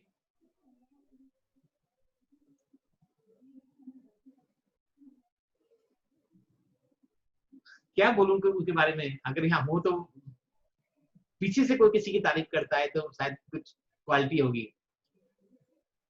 बंदा वो द्रव्य भगवान को चढ़ाता है जो दुनिया के श्रेष्ठ द्रव्य होते हैं। He is known to me. He is my relative. Okay. And my sister's son-in-law also. अरे वाह, very good. एकांत, So I have two connection with him. He is my cousin also. और मेरे दामाद भी हैं। जानते होगे आप तो? Yes. मेरे जो फादर है, फादर के जो मामा जी हैं, उनके पोते हैं वो। अच्छा, बहुत अच्छी बात। हाँ, अशोक विहार में रहते हैं। Very nice person. मतलब 50-50 हजार रुपए के द्रव्य वो एक विधान में चढ़ा देते हैं। हाँ, उनकी वाइफ बहुत अच्छी है, बहुत सीधी वाइफ है उनकी, नेहा जैन। नेहा, यस, बहुत अच्छी है। मतलब कभी कभी लगता है कि यार ये केसर चढ़ाएंगे तो वो केसर चढ़ाएंगे जो 20,000 की छोटी डिब्बी आएगी, ऐसे नहीं कि सस्ती वाली 30 रुपए। नहीं, बहुत अच्छा करते हैं वो, वेरी नाइस। उनका मतलब पूरी फैमिली ही विद्यासागर महाराज जी की फैन है, विद्यासागर महाराज जी के पास ही जाते हैं, और उन्हीं के ही है। बिल्कुल, मैंने उनके अंदर कभी मायाचारी नहीं देखी। नहीं, वो नहीं है, बिल्कुल भी नहीं है। ऐसे लोगों से गर्व होता है। और अभी 2-3 दिन पहले आए थे, 2-3 दिन पहले आए भी थे वो, संडे को। अच्छा, संडे को आए थे। तो ऐसी मजाक चलती रहती है, पुराना संबंध है पिताजी से। पिताजी के कारण उनके जो पिताजी महाराज जी, मुकेश जैन नाम है उनके फादर का, मदर का नाम मंजू जैन। अब तो महाराज जी माता जी, अब तो चेंज हो गए, अब तो नाम चेंज हो गया, महाराज जी बन गए। हाँ जी, उन्हीं के कारण उनसे जुड़े। तो ऐसी मजाक चल रही थी, तो कह रही है, एकांत बोला कि मेरा तो कई बार मन करता है कि मैं भी घर छोड़ के चला जाऊं। तो नेहा कहती है, मेरे तो अनुमोदन है, आप जाना चाहते हो जा सकते हो, मैं आपको नहीं रोकूंगी। अभी जाना तो बीच। देखो ऐसा ठीक है, घर में कोई भी नहीं है, हस्बैंड वाइफ अकेले रह गए, एक छोटा बच्चा है, माँ बाप का साया भी एक तरह से नहीं रहा। अगर उस समय भी अगर पत्नी इतनी बात कर रही है कि मैं अनुमोदन कर रही हूँ आप इस पथ पे जाना चाहते हो, तो मैं आपको रोकूंगी नहीं, तो निश्चित ही वो बहुत पुण्यशाली परिवार होगा। नहीं, फैमिली बहुत अच्छी है, बहुत धार्मिक फैमिली है, बहुत धार्मिक है। अभी लॉकडाउन से पहले उन्होंने मंदिर में 100 किताबें मंगाई थी। तो अब इनके पिताजी से जो महाराज जी, उनसे हमारा इतना घनिष्ठ संबंध है, मतलब वसुनंद जी के बाद किसी से है तो उनके पिताजी से ही है। अब कोई गुरु भक्त हमारा, ये गुरु भाई एक तरह से क्या मांगे तो क्या उससे पैसे थोड़ी लेंगे हम, नहीं बनता फर्ज, बिल्कुल भी नहीं, हिम्मत ही नहीं हुई। उन्होंने खूब कहा कि आपको हमें मंदिर में देनी है, आपको पैसे लेने पड़ेंगे। मैं कि आप 100 रुपए किताब के हिसाब से दे देना, नहीं मान रहे ठीक है। वैसे भी वर्कशॉप होती है तो हमारी आदत है कि हम वर्कशॉप में जो किताब हम 360 रुपए की देते हैं, ये किताब हम 360 की देते हैं नॉर्मल, हम वर्कशॉप में 150 रुपए की देते हैं कि सबको पास जानी चाहिए, हमारा को इसमें कोई बेनिफिट नहीं कमाना। लेकिन मैं कि चलो आप 100 रुपए दे देना, बंदे ने 500 रुपए के हिसाब से पैसे भिजवाए। अरे बाप रे, नहीं भाई क्यों, ये कह रहा जिनवानी का माल है, जिनवानी है, हम चीज को महंगी खरीदते चाहिए जब तो मुझे पुण्य लगेगा। सस्ती करके तो कोई भी नहीं लेगा, महंगी करके खरीदूंगा तो जब तो मुझे पता चलेगा मैंने जिनवानी को खरीदा है, मैं जिनवानी का दान कर रहा हूँ। ऐसी सोच जिन लोगों की हो तो निश्चित ही वो पुण्यशाली है, बहुत पुण्यशाली। और तभी उनके माता पिता उस मोक्ष मार्ग पर बढ़ गए क्योंकि उनको मायाचारी नहीं सिखाई उन्होंने। अगर मायाचारी सिखाई होती तो शायद वो उस मार्ग पे बढ़ नहीं पाते। और हम तो ले नहीं रहे थे, तब भी नहीं ले रहे थे।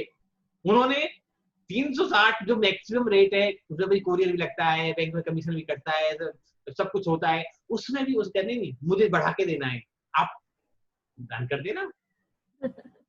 ऐसे लोग, ऐसी मायाचारी को हमें छोड़ना चाहिए। ऐसा हमें जब जिस दिन हम बन जाएंगे ना, तो शायद मोक्ष मार्ग हमारे लिए कोई मुश्किल काम नहीं रह जाएगा। और दिल्ली में तो वैसे बदनाम है, दिल्ली में अच्छे महाराज जी नहीं होते, दिल्ली में लोग वाले तो दिल्ली वाले तो बदनाम है हर चीज में, स्थानक वाला में भी, मंदिर वाला, सब जगह बदनाम है दिल्ली बदनाम है ना। अगर उस बदनामी से निकल के कोई एक ऐसे हीरे निकल के हमारे समाज से निकल के चले जाएं और समाज का नाम रोशन करें तो गर्व होता है। बहुत रेयर होते हैं, बहुत रेयर होते हैं। तो बहुत रेयर। हमें तो गर्व था उस क्लास में कि हमारे साथ ऐसे पुण्यात्मा जीव भी जुड़े हुए हैं। तो निश्चित ही जाने कौन ऐसा पुण्यात्मा होता है जिसके कारण पूरी क्लास अच्छी हो जाती है। और रियल में आप तो शायद आई भी थे, बाकी जिन लोगों ने अटेंड करी मुझे लगता है कि शायद 10 बेस्ट वाली, हमें जितनी उम्मीद थी उससे ज्यादा अच्छी वो क्लास रही। तो हर एक जीव का पुण्य होता है। तो जब हम ऐसा पुण्य बढ़ाएंगे, उस मायाचारी को छोड़ देंगे, तो भैया हमारा भी कोई पुण्य उदय हुआ होगा जो आपसे मिले, आपसे लॉकडाउन में मिले, आपकी क्लास सेशन अटेंड किए। नहीं ऐसा तो नहीं, हम तो साधारण से प्राणी है। वास्तव में हमारे साथ ऐसे ऐसे लोग जुड़े हुए हैं कि जिनको देख के श्रद्धा से सर झुक जाता है कि ये हैं, हम कुछ नहीं कर पाते। अभी जनवरी में 16 दिन का जो शांति विधान किया उन्होंने, 4 लाख रुपए की चांदी के फल बनवाए। क्या इतना मुझे नॉलेज नहीं है, बट आई नो हिम। तो सारी बात कर लेते हैं। अच्छा, मतलब एक तरह से हमारी यारी दोस्ती है। और मंदिर में लोगों ने क्या कहा, उनके बारे में क्या नहीं कहा। 4 लाख रुपए की चांदी के फल शांति विधान के लिए मंदिर में चढ़ाए, चांदी के फल। तो पैसा मुझे नहीं पता इतना बहुत ज्यादा होगा, अच्छा होगा भाई कि खत्म ही नहीं हो सकता, लेकिन अपना कोई खर्चा नहीं है। बस मन में कोई भगवान को द्रव्य चढ़ाना तो अच्छा चढ़ाओ ना, बेकार क्यों चढ़ाओ। जब हम कहते हैं मतलब उस बंदे के पास बैठ के 10 मिनट बैठ के बात कर लोगे ना, तो ऐसा लगता है ब्रेन वॉश हो गया हमारा कि हम तो कहाँ कचरे में पड़े, भगवान अभी तक सुधर नहीं पाए और ये कहाँ पहुंच गए। हम कब पहुंच पाएंगे, किसी भी तक भी पहुंच जाए तो हमारा तो उद्धार हो जाएगा। लेकिन एक ही बात है, उसकी पूरी क्वालिटी को, उनकी पूरे कैरेक्टर को एक शब्द न मापा जाए तो उनके अंदर ना नेहा जी के, ना एकांत जी के, ना उनके मम्मी पापा के मायाचारी नाम का कोई शब्द नहीं है। I think Neha got married in I think 21 years only. 21, 22 she was only and she got married. उनको मांग मतलब उनको मंजू चाची को इतनी पसंद थी नेहा, उन्होंने मांग लिया था कि मैं एक बेटे से दे दो इनको। मांग लिया होगा तभी भी तो निकल गए नहीं वो घर से। बहुत सुंदर है, क्योंकि जो मेरी सिस्टर की ताऊ जी की बेटी है वो सविता जैन, उनकी बेटी है नेहा जैन, और नेहा जैन बहुत सुंदर है। देखो आप नॉर्थ इंडियन लोग जो हैं हमारे दिल्ली में का माहौल अलग है। आज वो आरिगा गुरु नंदी माता जी संघ में पिछले 4 साल से चेन्नई और पूरे साउथ वाले एरिया में रह रही हैं। कभी मतलब नहीं, कितना मुश्किल काम है नॉर्थ वाले लोगों को साउथ में एडजस्ट करना। गर्मी में समस्याएं इतनी है, वहाँ के भोजन पानी सब कुछ डिफरेंट है हमारे यहाँ से। हम 10-5 दिन चल जाते हैं, मैं किसी साउथ वाले को गलत नहीं कह रहा, लेकिन दोनों का खान पान बिल्कुल अलग है। आप हमारे यहाँ आओगे तो 5-7 दिन तो हमारा खाना खा लोगे, उसके बाद मुश्किल हो जाएगी। वो पूरे उस माहौल में ढल गई। तो अच्छे लोग भी हैं संसार में, ऐसी बात नहीं है। हमें मायाचारी को त्यागना है, तभी हमारा उद्धार हो सकता है और आगे से लोग फिर आगे बढ़ते हैं। तो बहुत अच्छा लगा आपने उनके बारे में बताया। वैसे तो हमारी क्लास वालों ने सबने देखा। तो देखो कभी कोई 6 दिन रहे, प्रीति जी आप भी थे, मीना ठाकरा जी भी थे और नवनीत जी थे, मनीषा जी भी थे, जो दिख रहे काफी लोग थे उस क्लास में। लेकिन कभी उस बंदे ने हाथ खड़ा नहीं किया कि मेरा ये सवाल है। लास्ट वाले दिन मैंने पूछा कि एकांत जी कुछ पूछना है, नहीं सर इवन यहाँ पर आए तब भी पूछा हमने। करना ही तो है बस। मतलब इतनी सरलता और जब वो अपने अनुभव उसने सुनाए कि मैंने क्या क्या किया, मैं कुछ तो बता, या तो तेरे को समझ में आया ही नहीं या तो एक्स्ट्रा जीनियस है। तो वास्तव में वो सरलता है ना उनके अंदर, डिफिकल्टी नहीं है कि मुझे ऐसे करना है, मुझे ऐसे करना है, मुझे ये क्रिया करनी है, मुझे ऐसे बनाना है। कह रहे मैंने ऐसे ऐसे किया और ऐसे ऐसे काम हो गया। और क्लास में उन्होंने सुनाया भी था शायद, अपना वो पंखा खराब हो गया था, याद है सभी को? प्रीति जी याद है कि पंखा 48 मिनट अपने आप चल गया, जो पंखा फूक गया था। तो ऐसे ऐसे अतिशय हो जाते हैं जिनके मन पवित्र होते हैं। तो मन की पवित्रता करनी है, तभी हम इस मोक्ष मार्ग पे आगे बढ़ सकते हैं। तो अगले काव्य की तरफ आगे बढ़ते हैं, समय काफी हो गया है, 41वां काव्य। और इन कसाईयों का जो अंतिम काव्य है, सब कुछ मिट सकती है लेकिन तृष्णा नहीं खत्म होती, लोभ खत्म नहीं होता।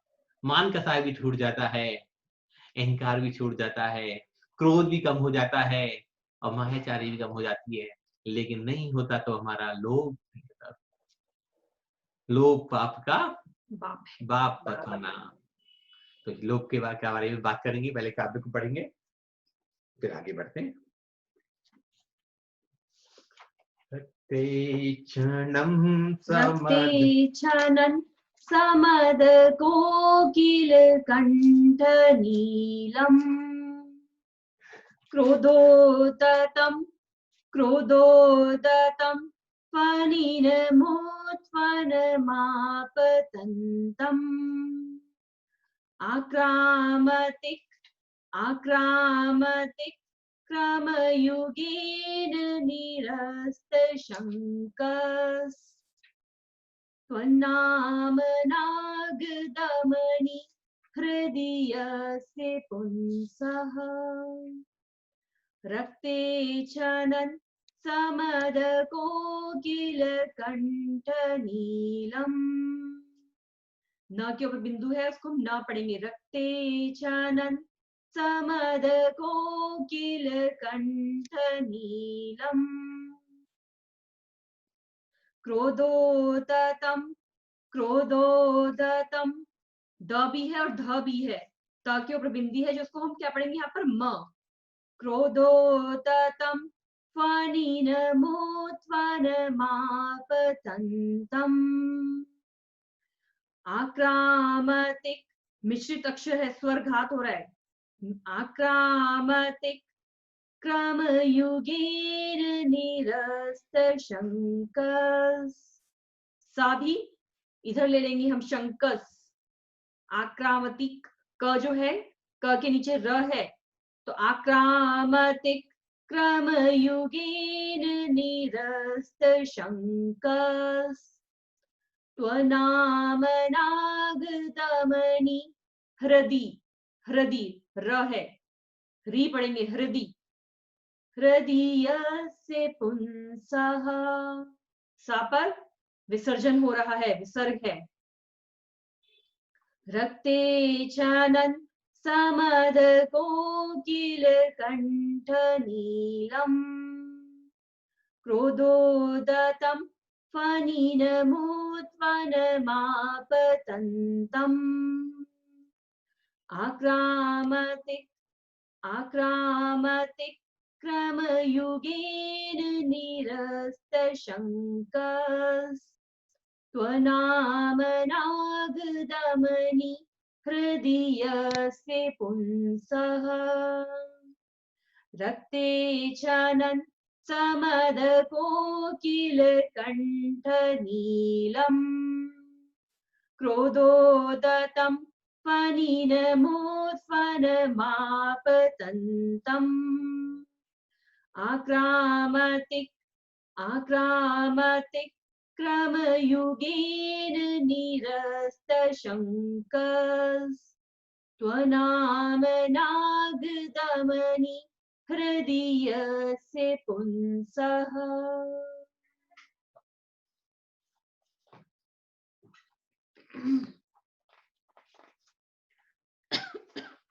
जब भी हम भक्तामृत स्तोत्र को पढ़ते हैं संस्कृत में, पूरे फेस की और पूरे गले की हमारी एक्सरसाइज हो रही है, तभी इसको पढ़ने का फायदा है। अब तो मुझे लगता है आप में से बहुत से लोग जो है बिना बुक के तो भक्तामृत स्तोत्र सोचेंगे ही नहीं पढ़ने के लिए। जिन्हों रट्टाफिकेशन लगा होता है ना कि भक्तामृत पढ़ा तो मौली मनी पर पता ही नहीं चलता कब खत्म हो गया। अब तो हर इंसान जो है, जो क्लास में है, आई थिंक 43 लोग हैं अभी भी, तो वो उन सबको यही रहेगा कि हम बुक लेकर पढ़ें, जो हमें पता चलेगा कि कौन से अक्षर को हमें कैसे पढ़ना है। रक्त मीन्स लाल वर्ण, रक्तेशनम लाल वर्ण आंख वाले को। समद मीन्स मद सहित। कोकिल कोयल। कंठ नीलम नीलकंठ हो गया है, नीला जो है कंठ हो गया है नीले रंग का। क्यों हो गया है? क्योंकि जो सांप ने डस लिया है तो उसके कारण क्या हो गया है, कंठ जो है नीला हो गया है। क्रोध क्रोधोदतम राग प्रचंड। फनिनम सर्प को। उत्फनम फन ऊपर उठाए हुए। आपतंतम सामने आने वाले। आक्रमति लांद जाता है। क्रमयुगेन दोनों पैरों के द्वारा। निरस्त मीन्स रहित। शंख मीन्स शंका भय। त्वद मीन्स आपके। नाम नाम रूपी। नामदमनी सांप को वश में करने वाली विद्या। हृदय मीन्स हृदय में। यस्य मीन्स जिसके। पुंस मीन्स पुरुष के। क्रोधोदतम फनिनम क्रोध से उद्धत सर्प। आक्रामती क्रमयुगेन दोनों पैरों से लांद जाता है। तो नाम नाग दमनी हृदयस्य जिसके हृदय में तेरे नाम रूपी नाग दमनी मनी हो, उसका क्या हो सकता है? उसका कुछ भी बुरा नहीं हो सकता। नागदमनी एक जड़ी होती है, जड़ी बूटी होती है नागदमनी जिसको बोलते हैं, वो जिसके पास होती है सांप उसको कभी भी नहीं खाता, इसलिए इसमें काव्य में उस नागदमनी मणि का नाम दिया, जड़ी बूटी का नाम दिया गया है। सांप को वश में करने वाली विद्या होती है। यस, हाँ, विद्या भी होती है और बूटी भी होती है। उस बूटी को नाम ही नागदमनी है। और बेसिकली सांप कभी किसी को नहीं खाता, सांप तो वैसे ही बदनाम है, नहीं जी। और सांप तो किसी के पास आते भी नहीं है। सांप तब तक नहीं खाता जब तक हम उसकी पूंछ पे पाँव नहीं रखते हैं। सांप के पास में चले जाओगे, सांप कभी नहीं खाएगा, कभी नहीं काटेगा। सांप तभी काटता है जब हम उसको हार्म करना चाहते हैं, उसको मारना चाहते हैं, उसकी पूंछ पे चढ़ जाते हैं। आप तो शरीर के हाथ लगाओगे तो भी सांप नहीं काटेगा। जब तक पूंछ को नहीं दबाओगे तब तक सांप किसी को नहीं खाएगा। एक बात। दूसरी बात, सांपों के बारे में तो ये कि सब सांप जहरीले होते हैं। 80% सांप जहरीले भी नहीं होते। सांप का डर बहुत बुरा होता है, सांप खाते नहीं है। और एक छोटी सी कहानी पढ़ रहा था, मेंढक और सांप में बहस चल रही कि कौन ज्यादा शक्तिशाली है, किसमें ज्यादा जहर है। तो मेंढक ने बोला कि लोग तेरे काटने से नहीं मरते, लोग तेरे डर के कारण मर जाते हैं, तेरे भय के कारण मर जाते हैं।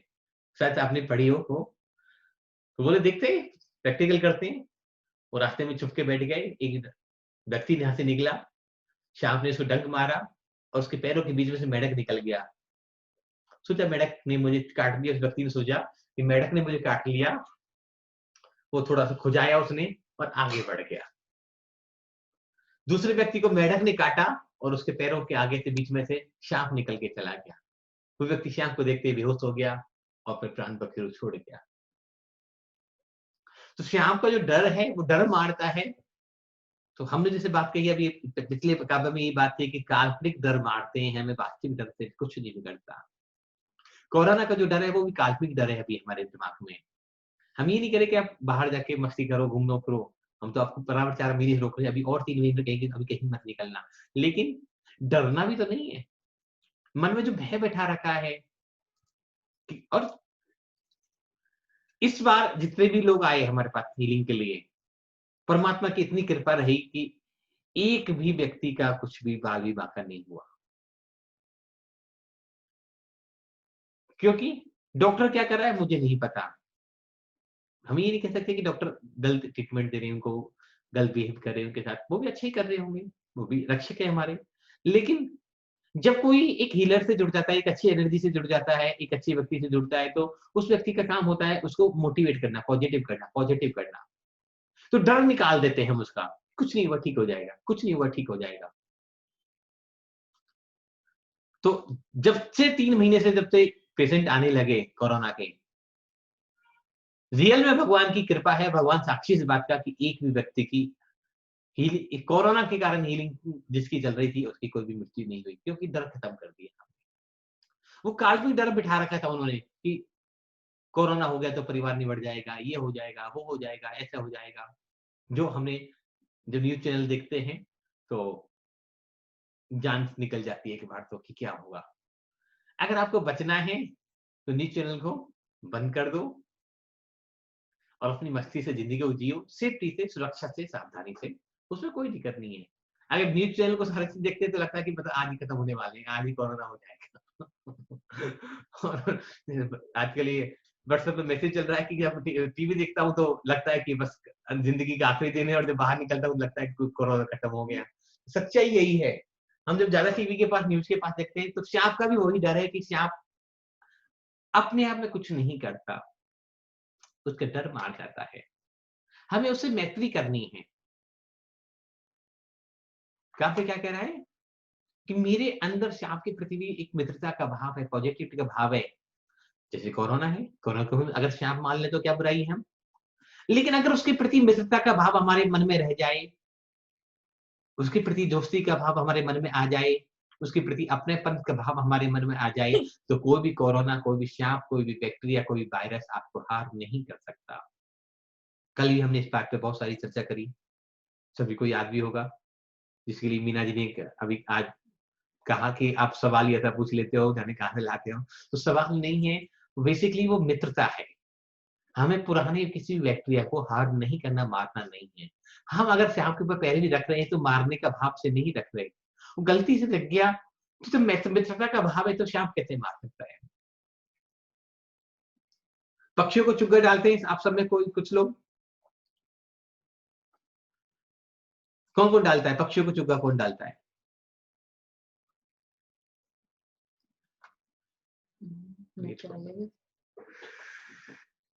सब डालते हैं, पक्षियों को चुग्गा कोई नहीं डालता।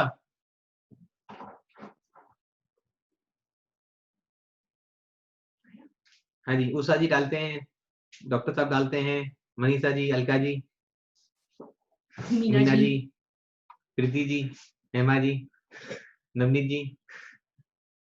तो आप जाते हो पक्षियों के पास, नवनीत जी आपको अनम्यूट करते हैं एक बार, जरा आपसे समझते हैं।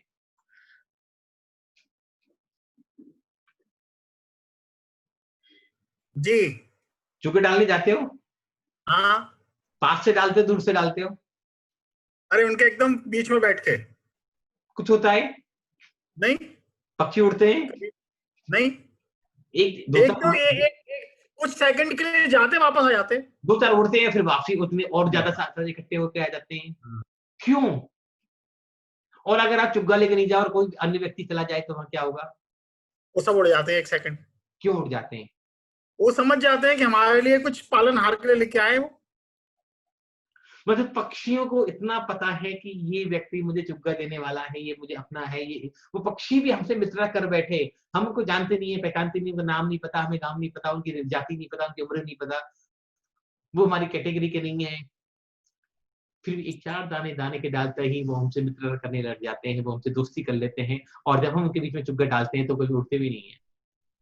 हमारे भी यहाँ बहुत सारे पक्षी हैं और जा जाते हैं तो 5-10 मिनट तो ऐसा लगता है ही बैठे रहो, क्या करेंगे घर जाके, अभी तो देख लें उनको कैसे कैसे खा रहे हैं। कई बार से मैंने ऐसा रियलाइज किया है, बाई चांस मैं उधर से निकला और पंछी बहुत कई सारे पॉइंट है द्वारका में जहाँ पे वो दाना डालने जाते हैं, और वहां से निकला और बाई चांस मेरे पास टाइम नहीं है, लौट के आना है तब डालूंगा, तो ऐसा फील होता है कि वो आवाज दे, मतलब ऐसा या तो उन्हें आभास है या उन्हें कुछ, जबकि ऐसा कुछ नहीं, सबकी वाइट कारें होती हैं, सबकी वैसी होती है, आवाज होता है पक्षियों को, जीव जंतुओं को, क्योंकि हमने अपनी एनर्जी को दूसरी जगह लगा दिया, उनकी एनर्जी अभी वहीं इकट्ठी है। ठीक है, उनके सातों चक्र जागृत नहीं हो पाए जैसे हमने रिकी में पढ़ा, लेकिन उनकी जो 6th सेंस है वो हमसे बहुत ज्यादा एक्टिवेट है। और पक्षी हर किसी को जानते हैं। एक बोटैनिकल साइंटिस्ट थे, उन्होंने एक प्रयोग किया, एक कमरे में कुछ पौधे रखे, एक व्यक्ति को भेजा कि वहां से कुछ पत्तियां तोड़ के लाओ। वो व्यक्ति गया, 5-7 पत्तियां तोड़ लाया, उनके भाव अच्छे थे बुरे थे छोड़ो उस बात को। उस एक गैल्वेनोमीटर का नाम है, मैं नाम भूल गया उसका शायद, गैल्वेनोमीटर उन पौधों पे लगाया गया। पौधों पे कोई भी रिएक्शन होता है, पौधों पे कोई प्रतिक्रिया होती है, तो पौधे उसको पकड़ लेते हैं और मीटर में वो रिकॉर्ड हो जाती है। तो गैल्वेनोमीटर उस पौधों पे लगा दिया गया। मैंने जैसे पत्तियां तोड़ी, अप्रिया उस कमरे में एंटर किया गया, पौधों में कुछ नहीं हुआ। फिर किसी और व्यक्ति को भेजा गया, कुछ नहीं हुआ। अब 5 व्यक्ति को इकट्ठा करके ग्रुप में भेजा गया। उसमें एक व्यक्ति वो भी था जिसने वो पत्तियां तोड़ी थी। और जैसे ही वो व्यक्ति उस कमरे में एंटर होता है तो कहते हैं वो गैल्वेनोमीटर में सब कुछ रिकॉर्ड होने लग गया। पौधे डरने लगे, मुरझाने लग गए, उनमें एक नई एनर्जी चालू हो गई कि अब हमें डर के कारण जो ग्राफ उनका जो नॉर्मल चल रहा था वो एकदम से बढ़ गया। पौधे इतना समझते हैं कि मित्रता का भाव कौन करना चाहता है और कौन हमें तोड़ना चाहता है। हम करते क्या हैं, खड़े खड़े 2-4 पत्तियां ऐसी तोड़ लेते हैं, पौधों की पता भी नहीं चलता हमें। करते हैं ना, सब जगह लिखा होता है कि फूल पत्तियां तोड़ना मना है, लेकिन फिर भी पता ही नहीं होता, दिमाग को ही नहीं पता। सुनने दिमाग फोन पे बात कर रहे हैं और पत्ती तोड़ ली। तुम्हें कुछ नहीं पता, लेकिन उस पेड़ को पता चल गया कि तुम इसके हत्यारे हो, तुम मुझे हार्म कर सकते हो, तुम मुझे मार सकते हो। तो पेड़ कभी भी आपसे दोस्ती नहीं करेगा। आप उसी पेड़ के पास जाओ, बैठकर बातें करो, प्यार से सुनो, समझो उसकी स्पंदन, उसकी कर सुनो, उसके अंदर से जो संगीत निकल रहा है, उसके अंदर से जो वीणा बज रही है, उसके अंदर से जो प्यार आपके प्रति बरस रहा है। जब उस पेड़ की छाव में जाकर बैठोगे तो आपको भी एक नई एनर्जी मिलेगी। अब जिस पेड़ की आपने पत्ती तोड़ दी, जिस पेड़ का आपने फूल तोड़ दिया, जब आप उस पेड़ के पास दोबारा जाओगे तो क्या होगा, उस पेड़ से एक नेगेटिव वाइब्रेशन निकलने लग जाएंगी, आप उस पेड़ से भाग जाओगे। वो थका देगा, आपको हार्म कर देगा। तो हर जीव, बात पेड़ की या फूल की या पत्ती की या पक्षियों की नहीं है, सांप भी उनमें से है। सांप क्या है, सांप क्या है पहले तो इसे समझ लें।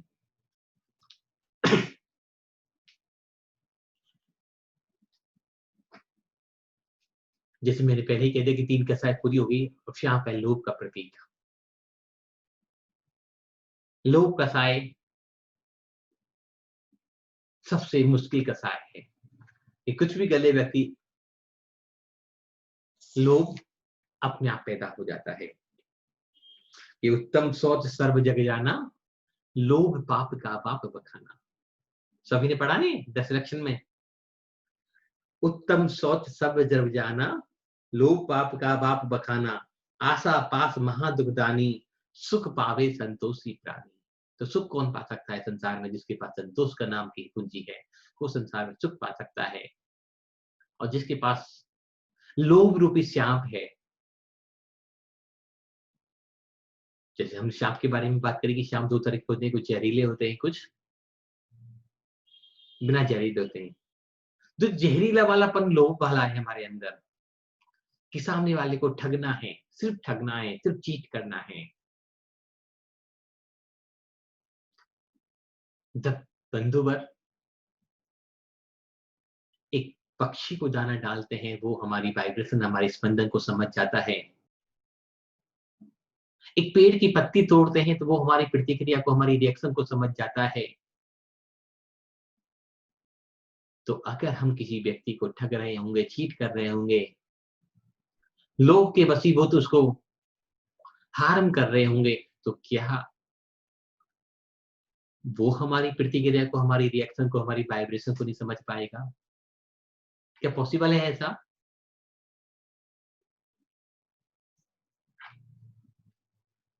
ऐसा पॉसिबल है कि जब एक पेड़ की पत्ती तोड़ी, एक पेड़ का फूल तोड़ा, तो पेड़ हमारे प्रति समझ जाता है कि व्यक्ति मेरे लिए पॉजिटिव नहीं है।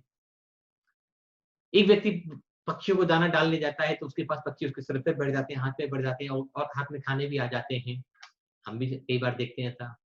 और एक व्यक्ति दूर से निकल जाए तो सारे उड़ के चले जाते हैं, और जब तक वो दूर दूर तक दिखाई देना बंद नहीं हो जाए तक वहां आते भी नहीं लौटकर। जो पेड़, पशु, पक्षी, सांप, बिच्छू, चींटी, मकोड़े सब समझ सकते हैं। तो क्या हम जिसको लोभ के वशीभूत ठग रहे हैं, वो हमारी वाइब्रेशन को समझेगा या नहीं समझेगा, सवाल सिर्फ इतना सही है। समझेगा ही नहीं समझेगा? समझेगा। तो क्या कहा? उत्तम सोच सर्व जग जाना, लोभ पाप का पाप खाना। जैसे लोभ पैदा होता है, सारे पाप हमारे प्रारंभ हो जाते हैं। अब कसाई तो खत्म हो गई, लेकिन अब पाप प्रारंभ हो गए। आदमी तो सबसे पहले क्या करता है जब लोभ वापस आता है? तो झूठ बोलता है। लोभ के बचपन नहीं नहीं, मैं तो इसको 120 की तो मेरी खरीदी है, मैं इसे सस्ते में कैसे बेच दूं? हो गया शुरुआत यहीं से ही कि कसाई खत्म करने चले थे, लेकिन एक कसाई रह गई हमारे पास, तो पांचों पाप हमें करने पड़ जाएंगे। झूठ, चोरी, कुशील, परिक्रय, सब कुछ करना पड़ जाएगा। तो लोग व्यापार करना चाहिए, व्यवहार करना चाहिए, कोई बुरी बात नहीं है, लेकिन अति लोभ में आकर हम किसी को हार्म करते हैं, परेशान करते हैं, ठगते हैं, चीट करते हैं, तो निश्चित ही हमारे कर्मों की श्रृंखला और मजबूत हो जाती है, हम उसको तोड़ नहीं पाते। हमें उस कर्म श्रृंखला को तोड़ना है, आगे बढ़ना है। अभी तो बहुत सारे युद्ध बाकी है, रण क्षेत्र में भी जाना है। अभी तो हाथी, शेर और सांप और अग्नि का ही डर है, अभी तो युद्ध और भी बाकी है, उस युद्ध को भी हमें पार करना है। तो कहने का अभिप्राय, कहने का आशय सिर्फ इतना ही है कि हमें लोभ की वृत्ति को कम करना चाहिए, किसी को मायाचारी से बचना चाहिए, मन कसाए अहंकार का पोषण नहीं करना चाहिए और क्रोध को कम करना चाहिए। ये चारों चीजें हम ले आएंगे तो हमारे पांचों पाप हमें खत्म करने की जरूरत नहीं पड़ेगी, हमारे अंदर पांचों पाप पैदा ही नहीं हो पाएंगे। कथाएं खत्म हो गई, चारों रात और देश की 4 कथाएं खत्म हो गई, तो 5 पाप हमारे कभी उत्पन्न ही नहीं हो सकते। और 4 कसाय और 5 पाप उत्पन्न नहीं हो, खत्म हो जाए, तो हमारा मोक्ष मार्ग का द्वार शीघ्र और सहज तरीका से खुलता चला जाएगा। जरूरी नहीं कि वो दिन अभी 20 साल बाद आएगा कि जब मृत्यु होगी तब हम मोक्ष के बारे में सोचेंगे। जरूर ये है कि हम आज से ही कोशिश करना प्रारंभ कर दें कि जब वो दिन आए कि जब मैं इस संसार से विदा हूं, कि मैं कोई तैयारी भी कर पाऊं या ना कर पाऊं, लेकिन आज मैं अगर समझ गया कि मुझे अपने अहंकार का पोषण नहीं करना है, मान कसाई को नहीं बढ़ाना है, कोई मेरी तारीफ कर रहा है तो मुझे ज्यादा प्रसन्न नहीं होना है, अब मुझे ऐसा कोई दान नहीं करना है कि जिससे मेरा अहंकार पुष्ट हो। मैं अपने क्रोध के कारण अपने अनंत भवना बिगाड़ी, मैं अपनी मायाचारी के कारण अपनी आत्मा को नरक निगोद की तरफ ना लेके चला जाऊं, और मैं अपने लोभ के कारण इन 5 पापों का रास्ता ना खोल लूं। अगर ये 4 कसाय समझ में आ जाएं तो शायद भक्तामर पढ़ना और समझना हमारा सार्थक हो जाएगा। तभी हम आगे की यात्रा में, इस जर्नी में जो शाश्वतता की तरफ हमें लेके जा रही है, इस जर्नी में हम सफल हो पाएंगे। और इस शाश्वतता की जर्नी, इस शाश्वतता की यात्रा हमें जरूर नहीं कि आज मोक्ष माल 7 काव्य रह गए, 3 दिन में 4 दिन में पूरे हो जाएंगे, तो ये थोड़ी 4 दिन में मोक्ष मिल जाएगा आपको या मुझे मोक्ष मिल जाएगा। लेकिन उस द्वार को जरूर खोल देंगे हमारे लिए कि जब भी हम जाएंगे तो वो हमारा इंतजार कर रहा होगा।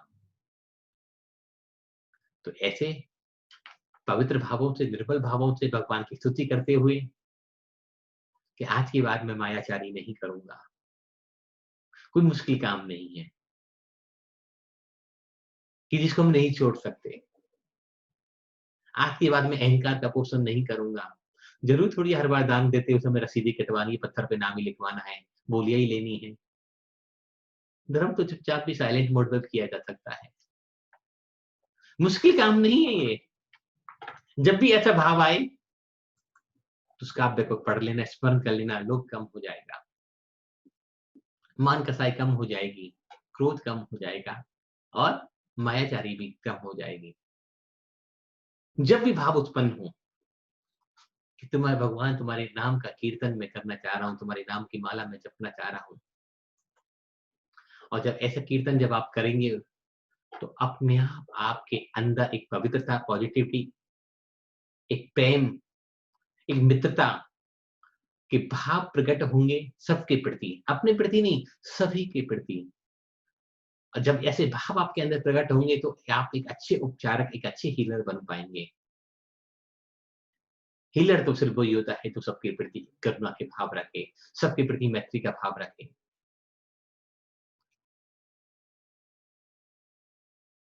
अब कुछ लोग कह सकते हैं कि आप भी तो पैसा लेते हो, मैं कुछ कह रहा हूं, कह सकता है कोई दिक्कत नहीं है, पैसा लेना बुरी बात नहीं है, फ्री दुनिया में कुछ भी नहीं होता, लेकिन उसको एक अच्छी भावना नहीं देना, उसके प्रति मित्रता के भाव नहीं रखना, उसको सिर्फ लोभ में हरास करना और उसके साथ मायाचारी करना, इन चार कसाए लेकर आप और हम हीलर नहीं बन सकते, हम उपचारक नहीं बन सकते। हमने रेकी वाले स्टूडेंट से पहले दिन ही कहा कि परमात्मा के बाद अगर अब किसी का नंबर आएगा तो आपका नंबर आएगा, क्योंकि कर्म का फल देने का अधिकार सिर्फ परमात्मा को है, प्रकृति को है, लेकिन उन कर्मों को ढीला करने का, उनकी निर्जरा करने का कोई राइट्स आप किसी को दिया भगवान ने, तो एक उपचारक को, एक आध्यात्मिक उपचारक को, एक हीलर को दे दिया। तो परमात्मा कितना भी बड़ा क्रिएटर हो सकता है, लेकिन आप और हम बहुत बड़े को क्रिएटर हैं, जो दूसरों की कर्मों की निर्जरा कर सकते हैं, लेकिन तब कर सकते हैं जब हम चारों कसायों से मुक्त हो पाएंगे, हम मायाचारी से बच पाएंगे। बहुत सारे लोग हमारे पास फोन करते हैं, अपने अनुभव बता रहा हूं मैं आपको, ये कि हम कुछ कम दे दे तो चलेगा क्या, आप हमारी कम कर देना हीलिंग, आप हमारे ऐसे कर देना। मैं चाहूं तो ऐसा कर सकता हूं, कौन मुझे देखने थोड़ी आ रहा है मेरे पास कि मैं हीलिंग कर रहा हूं या नहीं कर रहा। मैं चाहूं तो पैसा लेके रख सकता हूं, लेकिन उस मायाचारी से थोड़ी बच पाऊंगा मैं। और मैं कहता हूं कि भाई तू तो मुझे पैसा दे देगा और मैं तुझसे झूठ बोलता रहूंगा कि मैं नहीं कर रहा, नहीं मैं कर रहा हूं, और तू मेरे विश्वास में, भरोसे में बैठा रहा, मैं झूठ ही बोल रहा हूं, मैं लोभ भी कर रहा हूं, मैं मायाचारी भी कर रहा हूं। इसलिए ऐसा काम मत करवा। बहुत सारे हीलर हैं भक्तामर में भी, जो पूरे दिन घूमते हैं फिरते हैं और सबसे एक बात कहते हैं, हम तुम्हारी हीलिंग कर रहे हैं, हम तुम्हारी हीलिंग कर रहे हैं, हम तुम्हारी हीलिंग कर रहे हैं। कब करते हो भाई, ये तो बता दो। झूठ भी बोल रहे हैं, मायाचारी भी कर रहे हैं। कुछ लोग ऐसे हैं कि हम तो फ्री हीलिंग करते हैं, तो पैसा ही नहीं लेते। किस किस की करोगे, एक की कर दोगे, दो की कर दोगे, 5 की कर दोगे, 10 की कर दोगे, किस किस की करोगे। अगर तुम सबसे एक ही बात करो, मैं तुम्हारी हीलिंग कर रहा हूं, मैं तुम्हारी हीलिंग कर रही हूं, तो तुम सिर्फ झूठ और मान कसाई को पोषण करने के लिए ये सब बातें बोल रहे हो और मायाचारी कर रहे हो। उस मायाचारी से बढ़कर कुछ भी हम नहीं कर रहे। तो उतना ही काम करें जितना हम कर सकते हैं। मैंने एक दिन क्लास में बताया था कि कोरोना काल में ऐसे केस आए कि हमें हाथ जोड़ने पड़ गए, भाई हमारे पास अब कोई हीलर बाकी नहीं है, अब हम हीलिंग नहीं ले सकते, है ही नहीं कोई भी, क्या करें, हमारे पास भी समय नहीं है, हमारे पास एक लिमिट है, हम भी थक जाते हैं, अब नहीं है, आप डॉक्टर से इलाज कराओ। फिर भी हम प्रार्थना जरूर करेंगे कि आपका मरीज, आपका परिवार का जन ठीक हो जाए, लेकिन हम हीलिंग नहीं करेंगे। तो कुछ लोग इधर उधर से रिश्तेदारों को, समाज के व्यक्ति को उठा कर ले आए, नहीं इसकी तो करनी पड़ेगी आपको। मैं हाँ भर लेता हूँ और आपसे पैसे ले लेता हूँ कि मैं कर दूंगा, और फिर नहीं करूँ तो बोले करनी तो पड़ेगी। मैं कि आप जब जबरदस्ती कर रहे हो तो मैं ऐसे ही करना पड़ेगा ना मुझे। आप जबरदस्ती, लोग तो मेरे अंदर पैदा कर रहे हो ना कि सामने वाला तू पैसा ले ले, बस कितना ही ले ले, मेरे से डबल ले ले। मैं 1 रुपए लेता हूँ और तुम मुझे 2 रुपए दे रहे हो, 4 रुपए, 10 रुपए दे रहे हो उस बात के लिए, तो लोभ तो तुम पैदा कर रहे हो ना। तो वो लोभ जिस समय अगर पैदा हो गया तो मायाचारी भी हो जाएगी, लोभ भी हो जाएगा, झूठ भी हो जाएगा और अहंकार का पोषण भी हो जाएगा। एक पाप आना चाहिए आपके पास, कोई भी एक कसाई आनी चाहिए, बाकी तो अपने आप संभाल लेंगे। तो हमें ऐसा नहीं है कि हम नहीं छोड़ सकते, व्यापार में बहुत सारी चीजें करनी होती हैं, लेकिन व्यवहार में तो हम समझना चाहें, उन चीजों को सीखें, थोड़ा थोड़ा सा प्रयास कर सभी मिलकर करेंगे तो निश्चित ही हमारे क्रोध, मान, माया और लोभ, ये चारों कसाए हमारे जीवन से विलीन हो जाएंगे। क्रोध भी कोई बुरी चीज थोड़ी है, हम अब करें, उस दिन भी कहते रेकी वाली क्लास में भी कहा, आज भी करें। गुस्सा कोई बुरी चीज नहीं है, लेकिन हर बात पे गुस्सा करना भी बुरी चीज है। गुस्सा तो एक हथियार है कि जब जब जरूरत पड़ेगी, जब मैं उसको दिखाऊंगा, यूज करूंगा उसको। बेमतलब को रख के बैठे हैं साथ में तो गलत चीज है। तो काफी समय आपका लिया और इन चारों कसाओं के बारे में आपने समझा होगा। बहुत सरल भाषा में समझाने की कोशिश करी है मैंने। मायाचारी नहीं करनी है, अति लोभ में नहीं पड़ना है, गुस्सा नहीं करना है और सब कुछ करना है। ये तीनों भी कर लेना, लेकिन अहंकार की पुष्टि के लिए, मान पोषण की, मान बढ़ाई के लिए बड़ी बड़ी बोलियां लेकर, बड़े बड़े शिलापट्टों पर अपना नाम लिखवाकर उस पुण्य को छीन मत करना। अगर वो पुण्य आपने इकट्ठा कर लिया तो ये पाप शायद धुल जाएंगे, लेकिन अगर हाथी पहले खड़ा हो गया तो बाकी सब जानवर पीछे ही रह जाएंगे। तो इसलिए हाथी को कभी आगे मत करना, श्याम को कर देना, अग्नि को कर देना, शेर को कर देना आगे, भाई हाथी तू तो पीछे ही रहे, तेरा नंबर तो हम कभी नहीं आने देंगे। हाथी कब पीछे होगा? जब हम मान बढ़ाई के लिए धार्मिक क्रियाकलाप करना बंद कर देंगे। धार्मिक क्रियाकलाप हमारी आत्मा के कल्याण के लिए है, आत्मा के उत्थान के लिए है, आत्मा के उद्धार के लिए है, ना कि दिखावे के लिए। हम दिखावा, अब कुछ लोग सवाल लिख कर देखेंगे थोड़ी देर बाद कि हम दिखावा नहीं करेंगे तो प्रभावना कैसे होगी? नहीं मीना जी, मीना जी कहेंगे ना, हम दिखावा नहीं करेंगे, बताएंगे लोगों को, बड़े बड़े आयोजन नहीं करेंगे तो प्रभावना कैसे होगी? धर्म प्रभावना का नहीं है, समय आत्म उद्धार का है।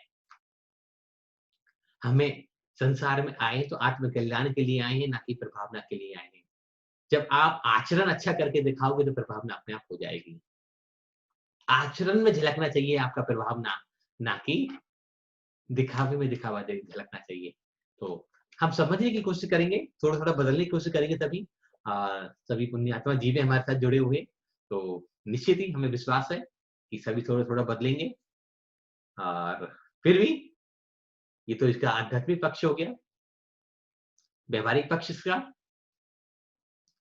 जिन भी व्यक्तियों को राहु ग्रह से संबंधित कोई भी पीड़ा हो, राहु की दशा चल रही हो, महादशा चल रही हो, अंतरदशा, प्रत्यंतर दशा, सूक्ष्म दशा, प्राण दशा, कोई भी दशा चल रही हो, राहु पीड़ित हो, राहु सूर्य के साथ बैठा हो, राहु चंद्रमा के साथ बैठा हो, उन लोगों को वक्तामर के ये 41 नंबर काव्य का पाठ अवश्य करना चाहिए।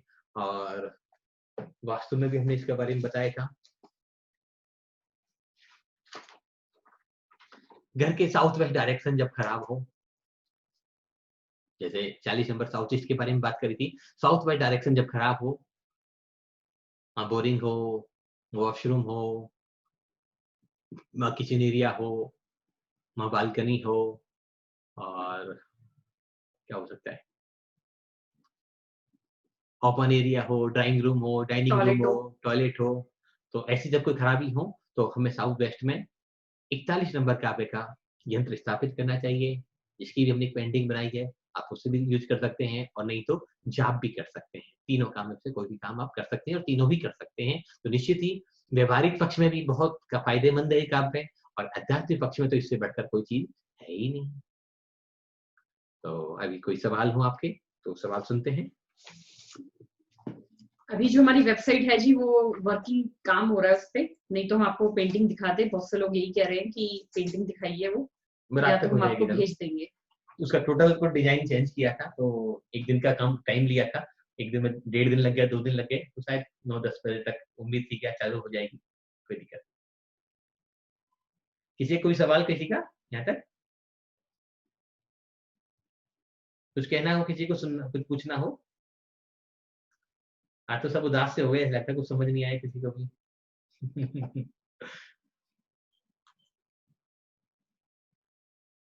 कुछ समझ नहीं आई नहीं किसी को भी? हिमांशु पाटिल जी बताइए। आज का मान कषाय का जो क्लास हो गया है बहुत बढ़िया हो गया है। कम से कम हम लोग सिर्फ सीधा और स्वच्छ रहने की कोशिश करें तो ये कषाय बहुत दूर हो जाएगी। हमको कुछ नहीं चाहिए, भगवान जी की भक्ति चाहिए बस, और कुछ नहीं चाहिए। मान कषाय अपने आप दूर हो जाएगा। और कल के बारे में मैं एक सवाल पूछना चाहता हूँ। कल के महावीर भगवान जी का जब समोशरण चलता है उसमें 100 योजन दूर सब बीमारी सब दूर हो जाती है और सब जीवों को अभयदान मिलता है। तो अभयदान किस प्रकार मिलता है, एक बार कृपया और बताएंगे तो अच्छा हो जाएगा। अभयदान का मतलब होता है कि सब जीवों के प्रति महावीर की जो करुणा निकल रही है, महावीर के शरीर से जो करुणा की वाइब्रेशन, जैसे अभी नवनीत जी ने बताया कि जब मैं पक्षियों को दाना देने जाता हूँ तो पक्षियां उनके पास खड़े हो जाते हैं, और जब मैं उनके पास से गुजरता हूँ, जिस दिन दाना नहीं डाला तो वो बुलाते हैं। एक तरह से मतलब उनका एक रिश्ता बन चुका है पक्षियों के साथ। तो करुणा का मतलब क्या है कि अब उन नवनीत जिन पक्षियों को कभी मारना नहीं चाहते, कभी उनको हार्म करना नहीं चाहते, उनको अभय दान देना चाहते हैं कि मैं तुमको कभी नहीं मारूंगा, अभय दान दे दिया और मैं तुम्हारे लिए भरण पोषण के लिए काम करूंगा। तो महावीर ने जब अहिंसा महाव्रत धारण कर लिया, जो भी तीर्थंकर परमेष्ठी होते हैं 5 महाव्रत को धारण कर लेते हैं, तो अहिंसा महाव्रत जब धारण कर लिया तो किसी को मारने की भाव तो खत्म नहीं हो गए, ना मन में, ना हृदय में, ना भावों में, ना विचारों में। तब किसी को मारने के भाव नहीं, सिर्फ करुणा के भाव है हमारे अंदर। तो करुणा ही उनके शरीर से प्रकट होगी। तो करुणा प्रकट होगी तो अभयदान सभी को मिलेगा। अभयदान मिलेगा तो जो जितने भी उनके और आभा मंडल में जितने जीव संबंध में संपर्क में आएंगे, सबका परिक्रमण होगा और उनके विचार बदलेंगे। विचार बदलेंगे तो स्वस्थ होंगे, नई एनर्जी क्रिएट होगी, पॉजिटिव तरफ सोचेंगे, सकारात्मक तरफ सोचेंगे, तो बहुत कुछ बदल जाएगा उनका। ये मतलब है उसका। ओके, और किसी का कोई क्वेश्चन?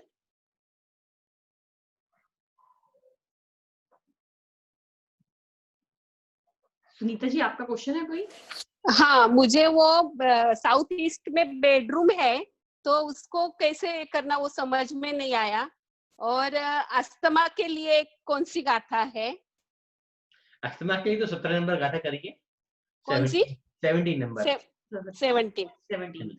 और ब्रेन में क्लॉट है तो 6 and 45। 6 नंबर और 45 नंबर। 6 नंबर और 45 नंबर। ठीक है, ओके। जो बेडरूम है उसके अंदर पेंटिंग लगा सकते हैं। और बेडरूम का नहीं समझ में आया। बेडरूम में पेंटिंग लगा सकते हैं आप, या फिर और बेडरूम में यंत्र नहीं लगा सकते। बेडरूम में यंत्र नहीं लगा सकते। यंत्र नहीं लगा सकते, पर गाथा बोल सकते हैं। बिल्कुल बोल सकते हैं। 40वीं ना? हाँ जी। Okay, thank you. एनीवन करें, जिनवारी स्तुति करें। आशु जी, आदित्य जी, सब ठीक है? अच्छी बात। प्रैक्टिस कर रहे हैं सभी लोग? जी सर। तो कुछ तो अनुभव सुना दो किसी को। एक्सपीरियंस वाइब्रेशंस बहुत रहती है हाथ में, काफी देर तक रहती है वाइब्रेशन। हाँ जी, अनुभव क्या हुआ, क्या पाया? काफी पॉजिटिव फील हो रहा है, मतलब काफी एनर्जी फील हो रही है, सबसे अच्छे से बात करने का मन करता है। मतलब ऐसा कि मतलब बोलता था ना कि कुछ लोगों से बात करने का मन नहीं कर रहा है, लॉकडाउन में काफी नेगेटिविटी रहती थी, तो वैसा थोड़ा कम फील हो रहा है। मतलब ऐसा लग रहा है कि सबसे बात कर लो, सबसे अच्छे से बात कर लो। अभी सेल्फ हीलिंग कर रहे हैं, कभी किसी और की कर रहे हैं? नहीं, अभी सिर्फ सेल्फ चल रही है सर। बहुत अच्छी बात है, अच्छी बात है, प्रैक्टिस करते रहो। और कोई अपना अनुभव? 5 मिनट और हैं। आशु जी आप कर रहे हैं हीलिंग? मीना जी को तो कल बताया ही था, स्मिता जी के पास, स्मिता जी, डॉक्टर स्मिता जी, आपने आज बहुत सुंदर वीडियो बना के भेजी, आप बहुत सुंदर लग रहे हो उसमें। Thank you. जय जिनेंद्र। जय जिनेंद्र। मैंने मेरे फ्रेंड्स को बताया कि मैंने रेकी का किया है, तो फिर हम सब इकट्ठे हुए थे। तो एक का हेडेक हो गया था 8 दिन से और आंखें भारी भारी हो गई थी। तो अभी तभी हमारा फर्स्ट लेवल ही चल रहा था, जो स्क्रबिंग कॉम्बिंग करके वो करने का। तो उसके से उसको तुरंत ही राहत मिली और अभी तक हुआ नहीं है, उसके ऊपर 8 दिन हो गए उसको। आप प्रैक्टिस कर रहे हैं? हाँ, प्रैक्टिस हेल्प के लिए जरूर करते हैं। हाँ हाँ, थैंक यू। थैंक यू जी। और कौन कौन कर रहा है प्रैक्टिस? वैशाली जी कर रहे हैं? हाँ जी।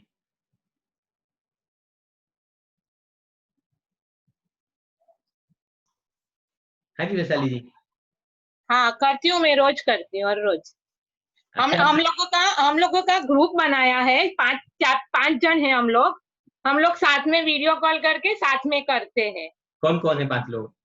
वो मयूरी जी है, मनीषा जी, हेमा जी, अलका जी और उषा जी, हम 5 जन करते हैं साथ में। बहुत सुंदर, बहुत सुंदर। अरे वाह, वेरी गुड, बहुत बढ़िया जी। ग्रुप में अच्छा लगता है। 2 घंटा करते हैं हम लोग। अरे वाह, बहुत सुंदर जी। जैसे मीना जी ने बना रखा है ग्रुप, जैसे आपने बना लिया, अच्छी बात है। ऐसे सब एक दूसरे से जुड़े रहेंगे तो जल्दी काम हो जाएगा। थैंक यू जी, थैंक यू। मनीषा शाह जी, मैंने आपको अनम्यूट किया है।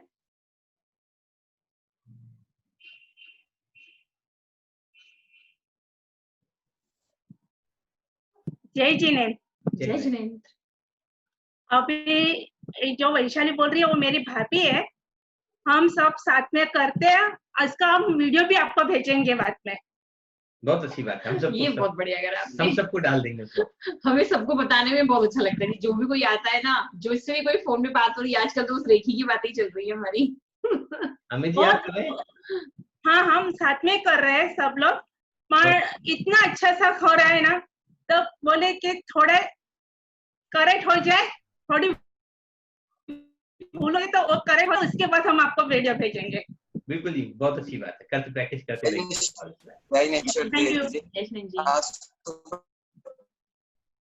हाँ जी, सुबह जब उठता हूँ ब्रह्म मुहूर्त में, तो अपने आप को अपनी हीलिंग और मतलब अपने पे और उसके बाद वो बॉल उसको पकड़ के बैठा हूँ 1 घंटा। अमित जी, आपका दिखा रहा है कि नेटवर्क प्रॉब्लम आ रही है। आपको रहती है प्रॉब्लम शायद आप जाता हूँ। हाँ जी, हाँ ठीक है, अब ठीक है, कोई ऐसी बीच में आई थी, अब ठीक है। तो आप सबसे आवाज आई नहीं मेरी, मैंने बोला जो। हाँ जी, वो आ रही थी। पर सबसे ज्यादा बेनिफिट अमित जी को ही है, क्योंकि हस्बैंड वाइफ एक दूसरे की हीलिंग कर सकते हैं और जल्दी काम हो जाता है। जोड़े से सीखने में सबसे ज्यादा बेनिफिट ही उन लोगों को होता है। जिस घर में 2 लोग एक साथ होते हैं ना, उसमें क्या है कि बोरियत नहीं होती, अपने ऊपर हाथ रखते रखते थोड़ी देर बाद नींद आने लग जाती है। सच्चाई बता रहा हूँ मैं आपको, अपनी ये अनुभव बता रहा हूँ। क्लास खत्म होने के बाद क्या होता है, शुरू में ऐसे बैठे रहो 1 घंटे 1 घंटे तक बैठे रहना ऐसे ही ना, तो थोड़ी देर बाद तो सो ही जाते थे, रिलैक्स मिलता था, सो जाते थे। फिर हमने भी ऐसी प्रैक्टिस करी कि भाई तू मेरी कर, मैं तेरी करता हूँ, तो सोने का नाम ही नहीं। और आज भी ऐसे करते हैं। आज भी प्रैक्टिस करते हैं, तो एक दूसरे पे कर लेते। हस्बैंड वाइफ अगर या घर के 2 मेंबर होते हैं तो उससे बहुत बेनिफिट मिलता है। तो आपने अच्छा किया, ये जो बहन जी को भी सिखाया, बहुत बहुत धन्यवाद आपको भी। शुक्रिया। जिनवारी स्तुति करते हैं। जवानी के ज्ञान ते सूझे लोकालो, सोवानी मस्तक नमो सदा ते तुहु डो।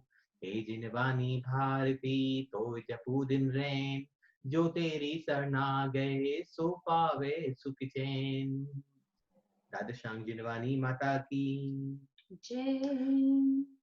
प्रथम तीर्थंकर देव आदिनाथ भगवान की, जय। मान तुमने महाराज की, जय। भक्तामरमा स्तोत्र की, जय। अज्जेमी कुज्जेमी बंदामी नमस्यामी दुख कौ कमक्खौ बोहिलाउ शुगै गमनम शमि मरणम जिंगल संपत्ति हो मज्जम। नमोस्तु स्वामी, नमोस्तु स्वामी, नमोस्तु स्वामी। सभी को सादर जय जिनेंद्र। कल तक के लिए क्षमा, सबसे क्षमा, सबको क्षमा। कल मिलते हैं 8 बजे।